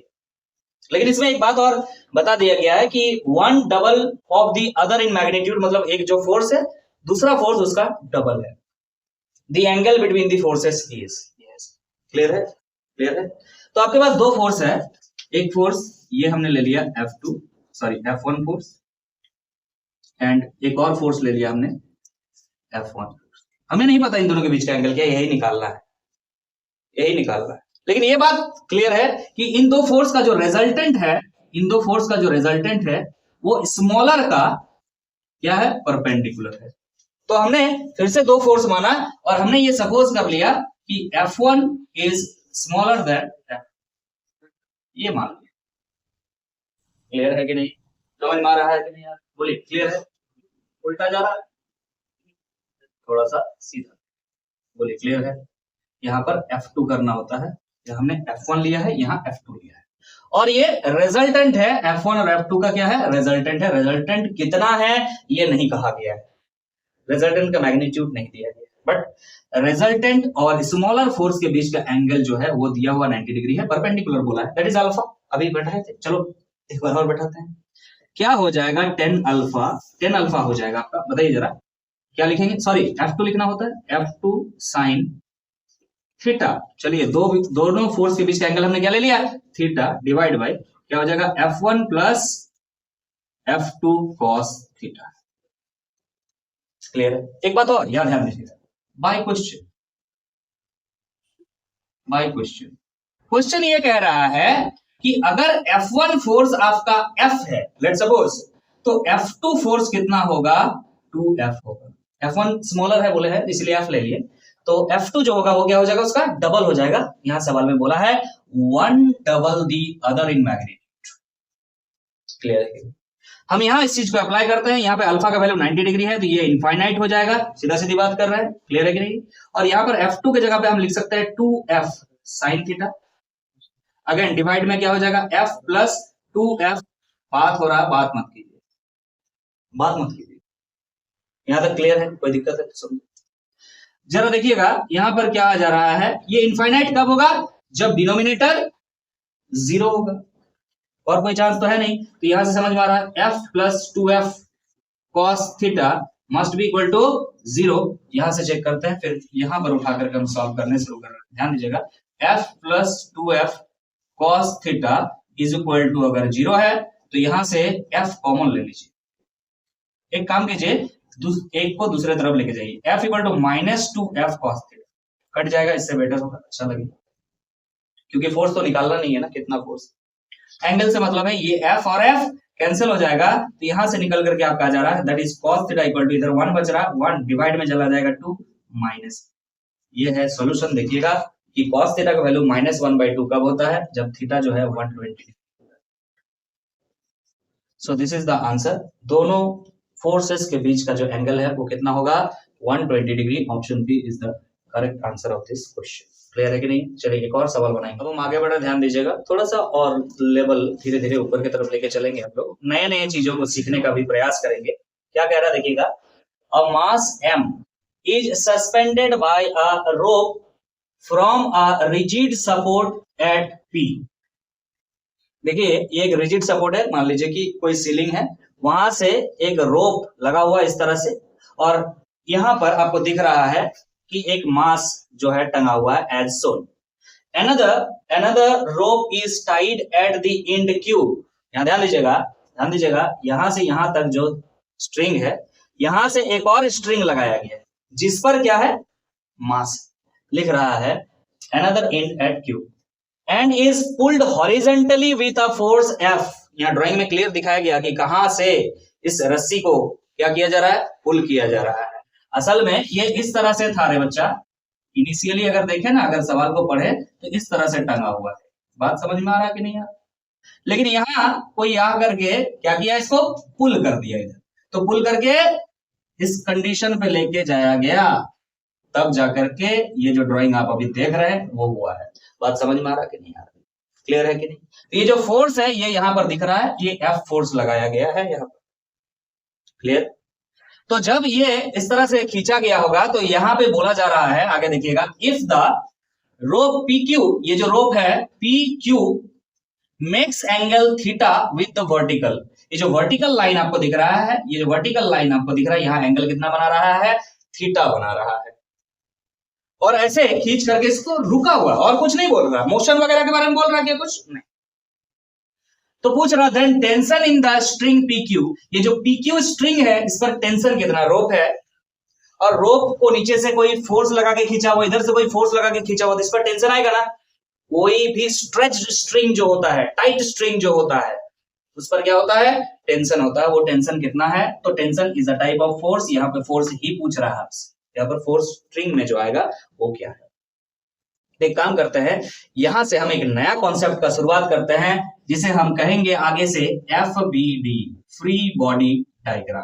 तो सर आपने स्टार्ट भी कर दिया, नहीं अभी स्टार्ट नहीं किया, बहुत डिटेल में बात करेंगे, बट इस सवाल में अगर FBD का यूज करें तो कितना आसानी से बन सकता है। आप देखिए धीरे धीरे बोल रहे हैं ना, नया नया चीजों को अडॉप्ट करने सीखिए, और वो क्वेश्चन से होगा। आप सोचिए ना थियोरेटिकली हमको FBD समझा दीजिए सर, नॉट पॉसिबल। आपको सवाल के हेल्प से ही आपको FBD समझ में आएगा। वेरियस टाइप ऑफ क्वेश्चंस को देखेंगे तब आपको समझ में आएगा। और भी क्वेश्चन लेंगे, देखिए हम इस P पॉइंट को रेफरेंस बना रहे हैं, सॉरी Q पॉइंट को रेफरेंस बना रहे हैं, ठीक है। अगर Q पॉइंट को रेफरेंस बना रहे हैं तो हमें दिख रहा है ये जो है यहां पर लगने वाला है टेंशन, क्या है ना। एक काम करते हैं, यहां नहीं दिखा करके एक दिखा देते हैं, क्या है यहाँ पर बच्चा, टेंशन। टेंशन एक फोर्स है। अरे भाई यहाँ पर क्या लगना है, टेंशन लगना है, ये टेंशन पूछ रहा है आपसे, तो हम यहाँ लिख दिए इसको, कोई दिक्कत। यहाँ पर एक और फोर्स लग रहा है सर, ये है, ये फोर्स लग रहा है, ये वाला, क्लियर है। यहाँ सर एक और फोर्स लग रहा है सर नीचे की तरफ, सर नीचे कौन फोर्स, अरे मास टंगा हुआ है, तो मास का वेट नीचे की तरफ होगा ना, तो क्या हो जाएगा यहाँ पर, आप कह सकते हो mg, m is the mass, so g लिख सकते हो, वेट लगेगा ना इसका, तो वेट नीचे की तरफ। आप देखिए ध्यान से एंगल, यहाँ पे देखिए एंगल क्या है, थीटा है। अगर यहाँ पर एक लाइन इस तरह से बनाया जाए, जरा बताइएगा ध्यान से, अगर यहाँ पर एक लाइन इस तरह से बनाया जाए तो क्या ये थीटा और यहाँ पर ये थीटा नहीं हो जाएगा, क्योंकि इसके पैरेलल हमने यहाँ लाइन खींचा है। सिमिलरली हम यहाँ पर एक पैरेलल लाइन खींच रहे हैं, तो ये क्या होगा, थीटा। बोलो क्लियर है, क्लियर है। अब हम क्या करने जा रहे हैं, ध्यान से देखिएगा, इस टेंशन को दो भाग में बांटने जा रहे हैं, ये एक भाग हो जाएगा और ये एक भाग हो जाएगा। अरे बच्चा कंपोनेंट्स में इसको बांट देंगे, अगर इधर थीटा है तो इधर क्या हो जाएगा, t cos थीटा, इधर क्या हो जाएगा, t sin थीटा। बोलो क्लियर है कि नहीं, हो गया, क्लियर है। तो आपको पता है कि ये जो सिस्टम आपको यहां दिख रहा है किस पर है, इक्विलिब्रियम पर है ना, क्या मोशन कर रहा है, ऐसा कुछ भी नहीं है, इक्विलिब्रियम पे है। मतलब ये इस तरह से खींच के चुपचाप रुका हुआ है, and everything is in static condition. Clear है कि नहीं है। तो अगर स्टैटिक है तो सारे फोर्सेस हॉरिजॉन्टली और वर्टिकली आपस में बराबर होंगे। तो लेफ्ट साइड में जो फोर्स है वो राइट साइड के बराबर होंगे, ऊपर जो फोर्स है, अप जो फोर्स है वो डाउन के बराबर होंगे। Yes sir. तो हम लिखते हैं हॉरिजॉन्टली इक्विलिब्रियम के लिए, अगर ये इक्विलिब्रियम में है तो net force in x direction will be 0 and y direction is also, दोनों तरफ होगा। हम x डायरेक्शन पहले लिखने जा रहे हैं, कोई दिक्कत। नेट फोर्स किधर पॉजिटिव लोगे, उधर लोगे, इधर लोगे, तेरा मन जिधर लेना है लो, लेकिन जिधर लेना है फिक्स, फिर बाद में चेंज मत कर देना। तो एक काम करते हैं, हम f के तरफ अगर इधर हम क्या ले रहे हैं पॉजिटिव, तो इधर क्या ले लेंगे नेगेटिव। तो हम यहां लिखने जा रहे हैं f पॉजिटिव में, माइनस करना होगा बच्चा किसको, ना t sin थीटा को, t sin theta that is equal to 0। तो यहां से आ जाएगा f is equal to t sin theta, और आपको t निकालने बोला है तो क्या कर दीजिए f by sin theta that will be equal to t। यहीं पे आंसर निकल गया। और नहीं तो अभी हम नेक्स्ट स्टेप क्या लेते हैं बोलो तो, सिग्मा fy इक्वल टू 0 लेते हैं। समझ में आ रहा कि नहीं आ रहा, कि इक्विलिब्रियम में अप डाउन में भी तो कुछ नहीं हो रहा है, तो ये वाला जो फोर्स दिख रहा है आपको t cos theta and this mg will also be equal. जैसे कि आप हमने डायरेक्ट नहीं किया, समझा कि नहीं समझा, ऐसे डायरेक्ट लिख सकते थे ना, t cos theta sorry t sin theta equal to f, अरे लिखा हुआ है यहाँ पे देखो f equal to t sin theta, ऐसे ही आएगा, लेकिन प्रोसेस ये कहता है इक्विलिब्रियम का। क्लियर है कि नहीं। न्यूटन फर्स्ट लॉ ये कह रहा है कि कोई भी बॉडी तब तक इक्विलिब्रियम में रहता है, तब तक अपने स्टेट को मेंटेन करता है जब तक इस पर कोई एक्सटर्नल फोर्स ना लग जाए। दैट इज अगर टोटल नेट फोर्स अगर 0 है तो इस तरह से हम इक्वेशन बना करके सॉल्व कर सकते हैं। सो हमारा कौन सा ऑप्शन सही जगह, f by sin theta, option B is the correct answer, f by sin theta. बोलिए क्लियर है कि नहीं। तो FBD का मजा समझ में आया। समझ में आया? आसानी से चीजों को सॉल्व करने के लिए काम में आता है मैकेनिक्स। चलिए नेक्स्ट सवाल की तरफ आगे बढ़ेंगे। हम नेक्स्ट क्वेश्चन की तरफ आगे बढ़ रहे हैं, ध्यान दीजिएगा। क्वेश्चन नंबर 5 क्या कह रहा है? इन the following diagram pulley P1 is movable and pulley P2 is fixed. ये जो ड्राइंग है इस पर ध्यान दीजिएगा। यहाँ दो पुल्ली है, एक पुल्ली P1 है, एक पुल्ली P2 है। P1 जो है पुल्ली वो मूवेबल है, आगे पीछे मूव कर सकता है, बट ये जो P2 पुल्ली आपको दिख रहा है ये फिक्स्ड है। हाँ ये घूम सकता है बट ये मूव नहीं कर सकता है। थोड़ा देर बाद, थोड़ा देर 5 मिनट। तो ये जो पुल्ली है ये मूव नहीं कर सकता है बट इट कैन रोटेट। ध्यान दीजिएगा, अगर ये वेट ज्यादा हो जाता तो ये नीचे की तरफ आता, लेकिन यहां पर आपको दिख रहा है इस पुल्ली के साथ भी एक वेट लटका हुआ है। तो यहां पे क्या कह रहा है? The value of theta will be, ये जो एंगल आपको दिख रहा है थीटा जो कि हॉरिजॉन्टल एक्सिस है उसके साथ वो कितना है? गड़ी में समझ में आ रहा है कि नहीं आ रहा? तो एक काम करना होगा आपको, यहां पर आपको एफबीडी बनाना होगा, free body diagram FBD of pulley P1। एक काम करते हैं, P1 पुल्ली का हम FBD बनाते हैं। ध्यान दीजिएगा, ये रहा P1 पुल्ली, ये एक लेवल हमने बना दिया। ध्यान दीजिएगा, इस पर एक वेट लग रहा है नीचे के डायरेक्शन में, that is W। It is clearly written on the question. और आपको टेंशन दिख रहा है इधर रो, इधर भी आपको टेंशन दिख रहा है, दोनों तरफ है ना, दोनों तरफ रोप है, ये भी टेंशन है, ये भी टेंशन है। ध्यान दीजिएगा, अगर ये थीटा है, ध्यान दीजिए, अगर ये थीटा है, अगर हम यहां पर एंगल बनाना चाहें तो यहां पर क्या हो जाएगा? ये भी एंगल थीटा हो जाएगा, alternate angle. So this is theta. Clear है कि नहीं? If this is theta then it also will be theta. अब इस टेंशन को रिजॉल्व कीजिए दो तरफ। ध्यान दीजिएगा, एक हम इसका हॉरिजॉन्टल कंपोनेंट लेंगे, एक वर्टिकल कंपोनेंट लेंगे। इस टेंशन का भी दो कंपोनेंट होगा, एक हॉरिजॉन्टल कंपोनेंट, एक वर्टिकल कंपोनेंट। इसके अकॉर्डिंग अगर हम बात करें तो क्या हो जाएगा? यहां पर हो जाएगा आपका t cos थीटा और इधर क्या हो जाएगा? t sin थीटा, है ना? बोले सर इधर भी t लिखा, इधर भी t लिखा, क्या अलग अलग नहीं होगा? अरे सेम रोप है। अगर सेम रोप है, अगर 2 मिनट के लिए आप ये लिख भी दे T1 T2 तो फर्क नहीं पड़ता, बाद में तो सेम ही आ जाना है। फिर भी चलो T1 T2 कर दे। तो यहाँ क्या हो जाएगा आपका? T1 cos थीटा, यहाँ पर हो जाएगा आपका T1 sin थीटा। T2 को रिजॉल्व करेंगे तो यहाँ क्या आ जाएगा? फिर से T2 cos थीटा और इधर क्या आ जाएगा? T1 sin theta. बोलिए क्लियर है कि नहीं? सॉरी T2 लिखना होगा, ये गलती से T1 तो ऑलरेडी हो चुका है, T2 को रिजॉल्व कर रहे हैं। क्लियरली समझ में आया? अब आपको क्या करना चाहिए? वर्टिकली इक्विलिब्रियम को सेट करना है और हॉरिजॉन्टली भी इक्विलिब्रियम को सेट करना है। अगर हॉरिजॉन्टल इक्विलिब्रियम लगाएंगे तो क्या लगाएंगे? Sigma Fx that is equal to 0 according to first law of Newton. तो इसका मतलब जो है इधर जितना फोर्स लग रहा है इधर उतना ही फोर्स लग रहा है। लेफ्ट साइड जो फोर्स है, राइट साइड वही फोर्स है। दैट इज क्या हो सकता है यहाँ पर? T1 cos theta is equal to T2 cos theta. Directly हम लिख दिए, एक लाइन बीच में छोड़ दिए, इधर रहता माइनस, उधर फिर 0 करते तो फिर वही हो जाता। समझ में आ रहा कि नहीं आ रहा? तो यहाँ से cos थीटा कैंसिल हो जा रहा है, यहाँ से समझ में आ रहा है T1 is equal to T2 है। यही तो बोल दिए थे कि सेम रोप है तो फोर्स सेम ही तो लगना चाहिए। क्लियर है कि नहीं? क्लियर है? समझ में आ रहा? चलिए एक बात यहां से समझ में आया, इसको बॉक्स बना देते हैं, इसका काम में लेंगे। आगे बात करते हैं। अब हम क्या ले लेते हैं? आपका sigma Fy that is equal to 0, net force in vertical direction should be equal to 0। तो यहां पर दिख रहा है आपको T1 sin थीटा और T2 sin थीटा, दोनों का ऐड कीजिए। T1 sin theta plus T2 sin theta और डाउनवर्ड फोर्स क्या है? डाउनवर्ड फोर्स इसका वेट है जो कि इसके इक्वल होगा। बोलिए क्लियर है कि नहीं? यहां पर एक और इक्वेशन हमारे पास है। कुछ और कर सकते हैं क्या? हाँ, कुछ और करने के लिए आपको पुली 2 को कंसीडर करना पड़ेगा, उस पे कुछ किया जा सकता है। तो देखते हैं, that is FBD of pulley P2। Okay समझ में आ रहा है? P2 उस पर आते हैं। अगर पहला P2 पुली को लेते हैं तो इस पर ध्यान दीजिएगा, एक टेंशन नीचे की तरफ आ रहा है और इस पर वेट लगा हुआ है, ये वेट है, और ऊपर की तरफ क्या हो जाएगा? इस रस्सी में टेंशन हो जाएगा। तो आपको दिख रहा है यहाँ पे बच्चा, ऊपर की तरफ टेंशन, नीचे की तरफ वेट, तो आप लिख सकते हैं टेंशन इक्वल टू वेट। क्या ये सारे रोप्स एक ही है?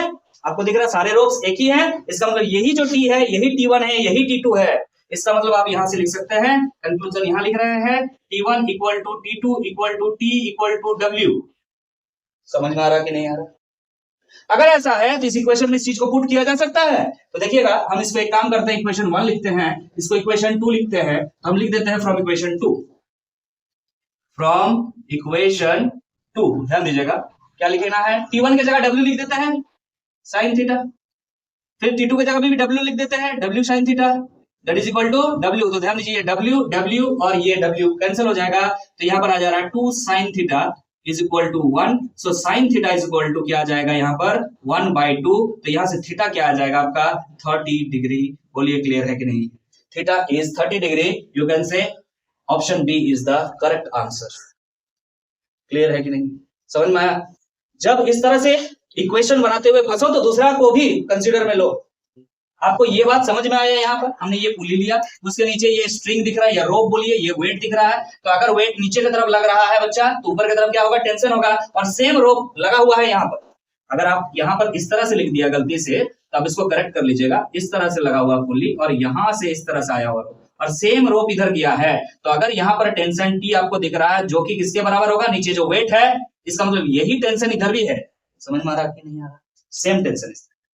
क्लियर है, अगर आपको क्लियर है तो नेक्स्ट सवाल की तरफ हमें जाना चाहिए। अच्छा इंटरेस्टिंग सवाल था। अब हम नेक्स्ट क्वेश्चन की तरफ बढ़ रहे हैं। ड्राइंग हमने नहीं बनाया है, अभी देखिए ड्राइंग हम बताते हैं। सेम टाइप ऑफ सिस्टम है, पुल्ली सिस्टम था जो एकदम वैसे ही। हमने क्या किया है, एक स्ट्रिंग लिया है यहाँ पर, ठीक है, और यहाँ पर एक आप मान लीजिए कि कोई टावर है, जिस टावर में एक पुल्ली कनेक्टेड है जिस तरह से अभी लास्ट क्वेश्चन में था, ठीक है। और यहां से एक स्ट्रिंग इस तरह से ले जाकर के इस तरह से लटकाया गया है। यहाँ पर एक मान लेते हैं वेट है, ठीक है, डायरेक्टली, और यहाँ पर भी एक पुल्ली का वेट है, और यहाँ पर भी एक मास या बोल सकते हैं डायरेक्टली हम कह दे रहे वेट लगा हुआ है, ठीक। अब इसका नोमेनक्लेचर कर देते हैं, नाम क्या क्या है, वेट 1 वेट 2। यहाँ पर आपका एक वेट है जिसका वेट W1 है, इसका वेट W2 है, ठीक है। अच्छा एंगल के बारे में क्या चर्चा है यहाँ पर, तो एंगल के बारे में यहाँ इस प्रकार चर्चा है, देखिए ध्यान से, ये जो एंगल बनाया गया है इस प्रकार है। ये जो एंगल आपको दिखा रहा थीटा है, ये भी एंगल क्या है, थीटा है। बोले क्लियर है कि नहीं, समझ में आ रहा, ये जो एंगल है ये भी क्या है, थीटा है। ये पुल्ली है, ठीक है, ये आपका एक पुल्ली है P1 मान लेते हैं, इसको एक pulley P2, this is P2 pulley, this is P। Angle आपको समझ में आ रहा है, वो था थीटा। टेंशन दिया हुआ है इस स्ट्रिंग में इस तरह से T1, इस स्ट्रिंग में इस तरह से T2, इस स्ट्रिंग में इस तरह से T3, ये है। क्लियर, क्या पूछ रहा सवाल में, इन the following figure the pulley is massless and frictionless. दोनों पुल्ली जो है मासलेस है, मास नहीं, और फ्रिक्शनलेस है, ये मान रहे हैं। The relation between T1 T2 and T3 will be, जो टेंशन है स्ट्रिंग में T1 T2 और T3, इनके बीच क्या रिलेशन है। एक ही स्ट्रिंग है ना, क्या ये एक ही स्ट्रिंग है, अगर सिंगल स्ट्रिंग है सब जगह टेंशन सेम होगा, यूनिफॉर्म सेम, ठीक है। Since it the whole system, इस तरह से लिखिए, since the whole system is connected by same rope या स्ट्रिंग, जो भी बोली, सेम स्ट्रिंग या रोप जो भी बोली, so their tensions will be same, will be same।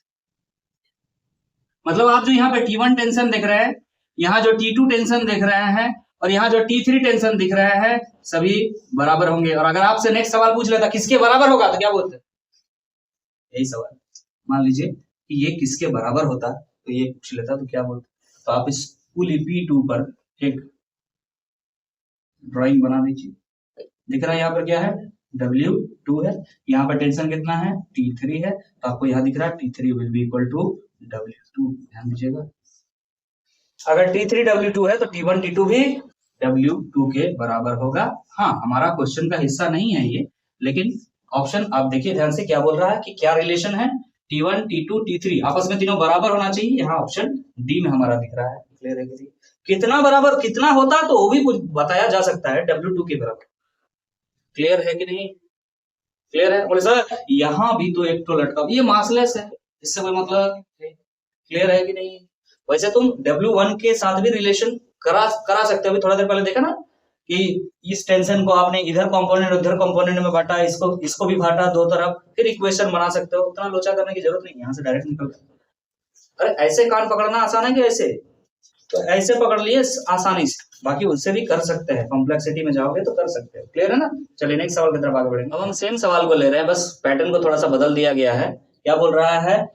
In the following figure the pulley is massless and frictionless, the relation between W1 and W2 will be. उस समय रिलेशन हम पूछ रहे थे टेंशन के बीच। सेम ड्राइंग बना हुआ है, हमने कुछ भी चेंजेस नहीं किया, अभी आपको जो समझाया था वही। अब आपको रिलेशन W1 और W2 के बीच में निकालना है। क्लियर है कि नहीं? तो एक काम कीजिएगा, फ्री बॉडी डायग्राम आप बनाइए पुली 1 के लिए। क्लियर है कि नहीं? तो पुली 1 के लिए अगर फ्री बॉडी डायग्राम आप बनाएंगे तो आप पाएंगे कि इधर आपको दिख रहा है एक टेंशन, इधर आपको एक दिख रहा है टेंशन, जो कि क्या है? ये T1 है, ये T2। आप यहाँ पर एक हॉरिजॉन्टल लाइन, एक वर्टिकल लाइन बना दीजिए। तो आप देख रहे हैं ये जो एंगल दिया हुआ है ये थीटा दिया हुआ है, और ये भी जो एंगल है वो थीटा है। तो इधर आप इस T1 को इधर बांटिएगा, कंपोनेंट्स में इसको बांटिए, क्या हो जाएगा? T1 cos थीटा, और इधर क्या हो जाएगा? T1 cos थीटा, तो इधर क्या हो जाएगा? T1 sin theta. क्लियर है ना? इधर थीटा उधर cos। फिर T2 है तो इधर क्या हो जाएगा? T2 cos थीटा, इधर क्या हो जाएगा? T2 sin theta. क्लियर है ना? इस पुली पर एक वेट लग रहा है downward, that is W1। Clear है ना? तो W1 यहाँ इंटरेस्टिंग चीज देगा, क्यों? क्योंकि W1 और W2 के बीच रिलेशन हमें निकालना है। तो upward force is equal to downward force directly निकाल सकते हैं हम, इक्विलिब्रियम में है। तो यहाँ पर आप सकेंगे लिखने के लिए, क्या होगा ना? T1 cos theta plus T2 cos theta. ये अपवर्ड फोर्स है, डाउनवर्ड फोर्स क्या है? W1। लिख सकते हैं इस इक्वेशन, कोई दिक्कत? अगर आपको ये पता चल जाएगा T1 और T2 क्या है, अभी थोड़ा देर पहले तो पता था ना भाई साहब, ये एक ही स्ट्रिंग है, यहां जो टेंशन होगा यहां वही टेंशन होगा, और यहां पर वही टेंशन होगा। तो अब इस पुली के लिए देखिएगा, यहां पर आप क्या कर रहे हैं? यहां पर एक टेंशन T3 लिखे हुए हैं, और यहां पर एक वेट है, कितना है? W2 है।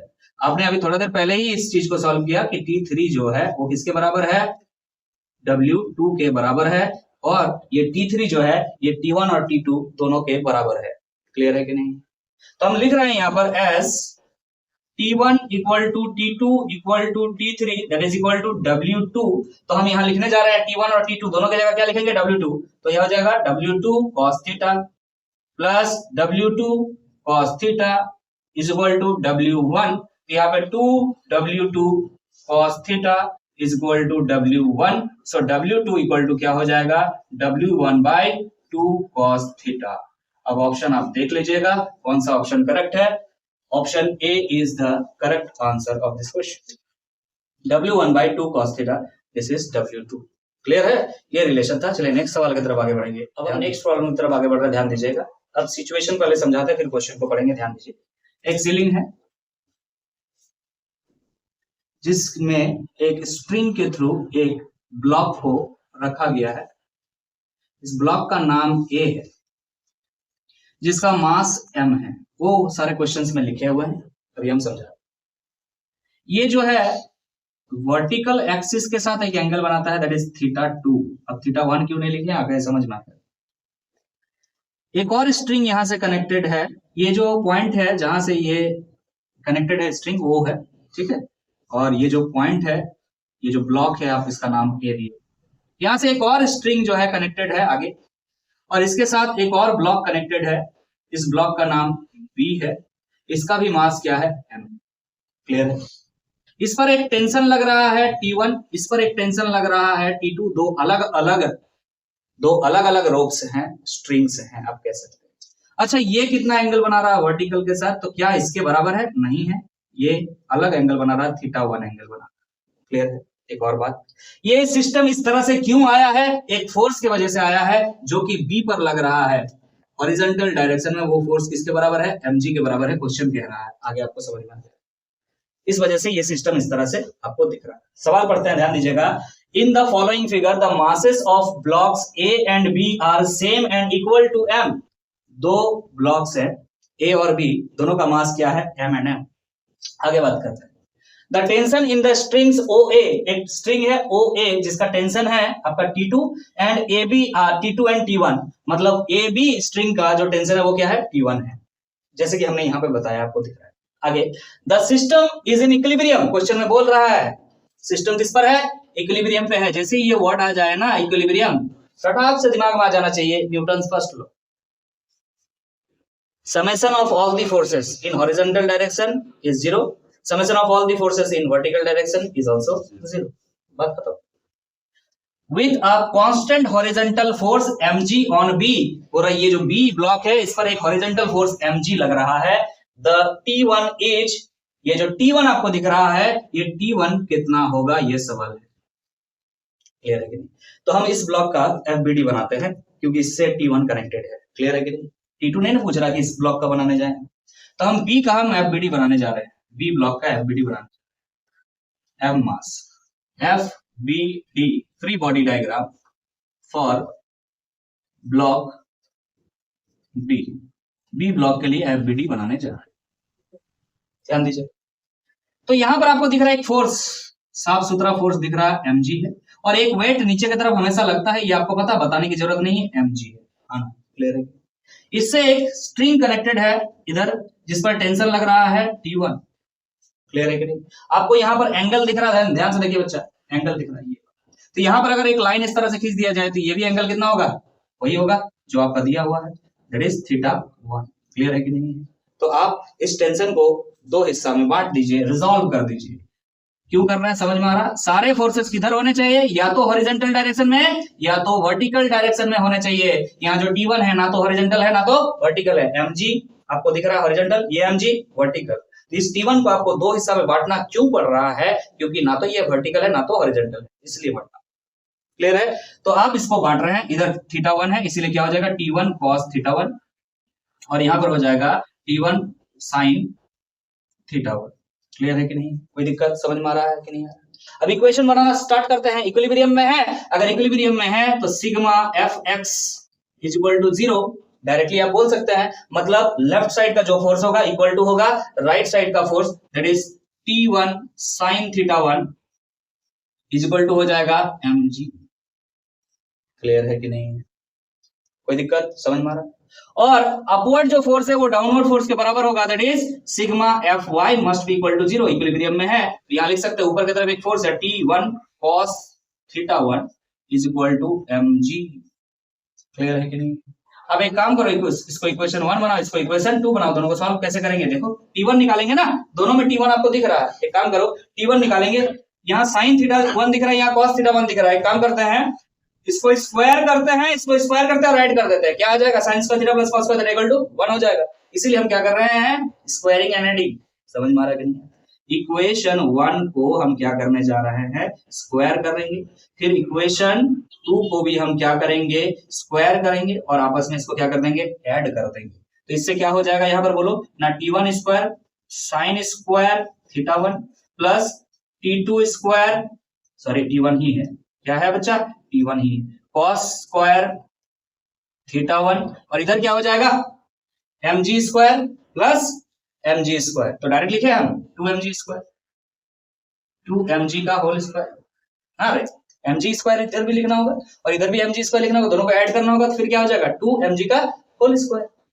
समझ में आ रहा कि नहीं आ रहा? यहां से आपका T1 कॉमन आ जा रहा है, T1 स्क्वायर कॉमन आ जा रहा है, तो निकल जा रहा है यहाँ पर sine square θ1 plus cos square θ1 जो कि 1 हो जाएगा, और यहाँ पे आपको दिख रहा है 2m स्क्वायर g स्क्वायर, है ना? क्लियर है कि नहीं है? तो यहां से आगे सॉल्व जब करेंगे तो ये पूरा कितना हो जाएगा, 1 हो जाएगा, तो यहां से T1 का स्क्वायर इक्वल टू आ रहा है 2m स्क्वायर g स्क्वायर, तो आपको T1 निकालने के लिए बोला गया है, तो इस पर रूट लग जाएगा, और इस पर रूट लगेगा तो m और g बाहर आ जाएगा, तो root under 2mg is the T1। T1 क्या है, root under 2mg, option B. तो देखिए ये सवाल हमने आज कराया। आपको आज जो नॉलेज मिला, ये नॉलेज आगे के आने वाले क्लासेस में इंपैक्टफुल होगा। अगर शुरू से लेकर अंत तक कोई वीडियो को देख रहा है तो आपने यहां से बहुत कुछ सीखा होगा by the help of questions. इस वीडियो में आपने टाइप ऑफ फोर्सेस और इक्विलिब्रियम ऑफ कॉन्करेंट फोर्सेस, और साथ में ये सारे न्यूमेरिकल्स को कवर किया। नेक्स्ट जो वीडियो आएगा आपके पास वो थर्ड लॉ ऑफ मोशन के ऊपर आएगा, फिर हम उनके सवालों को बनाएंगे। क्लियर है कि नहीं? लेकिन आज जो आपने सीखा ये आपका बहुत काम का चीज होगा आगे के लिए। तो चलिए फिर मिलते हैं नेक्स्ट वीडियो में। अगर आपको सेशन अच्छा लगा है तो सेशन को लाइक करते हुए जाइएगा। कोई भी डाउट अगर रह जाता है तो कमेंट बॉक्स में एक कमेंट जरूर कर दीजिएगा। अगर चैनल पे नए हैं तो चैनल को सब्सक्राइब कर लीजिएगा। Thank you so much.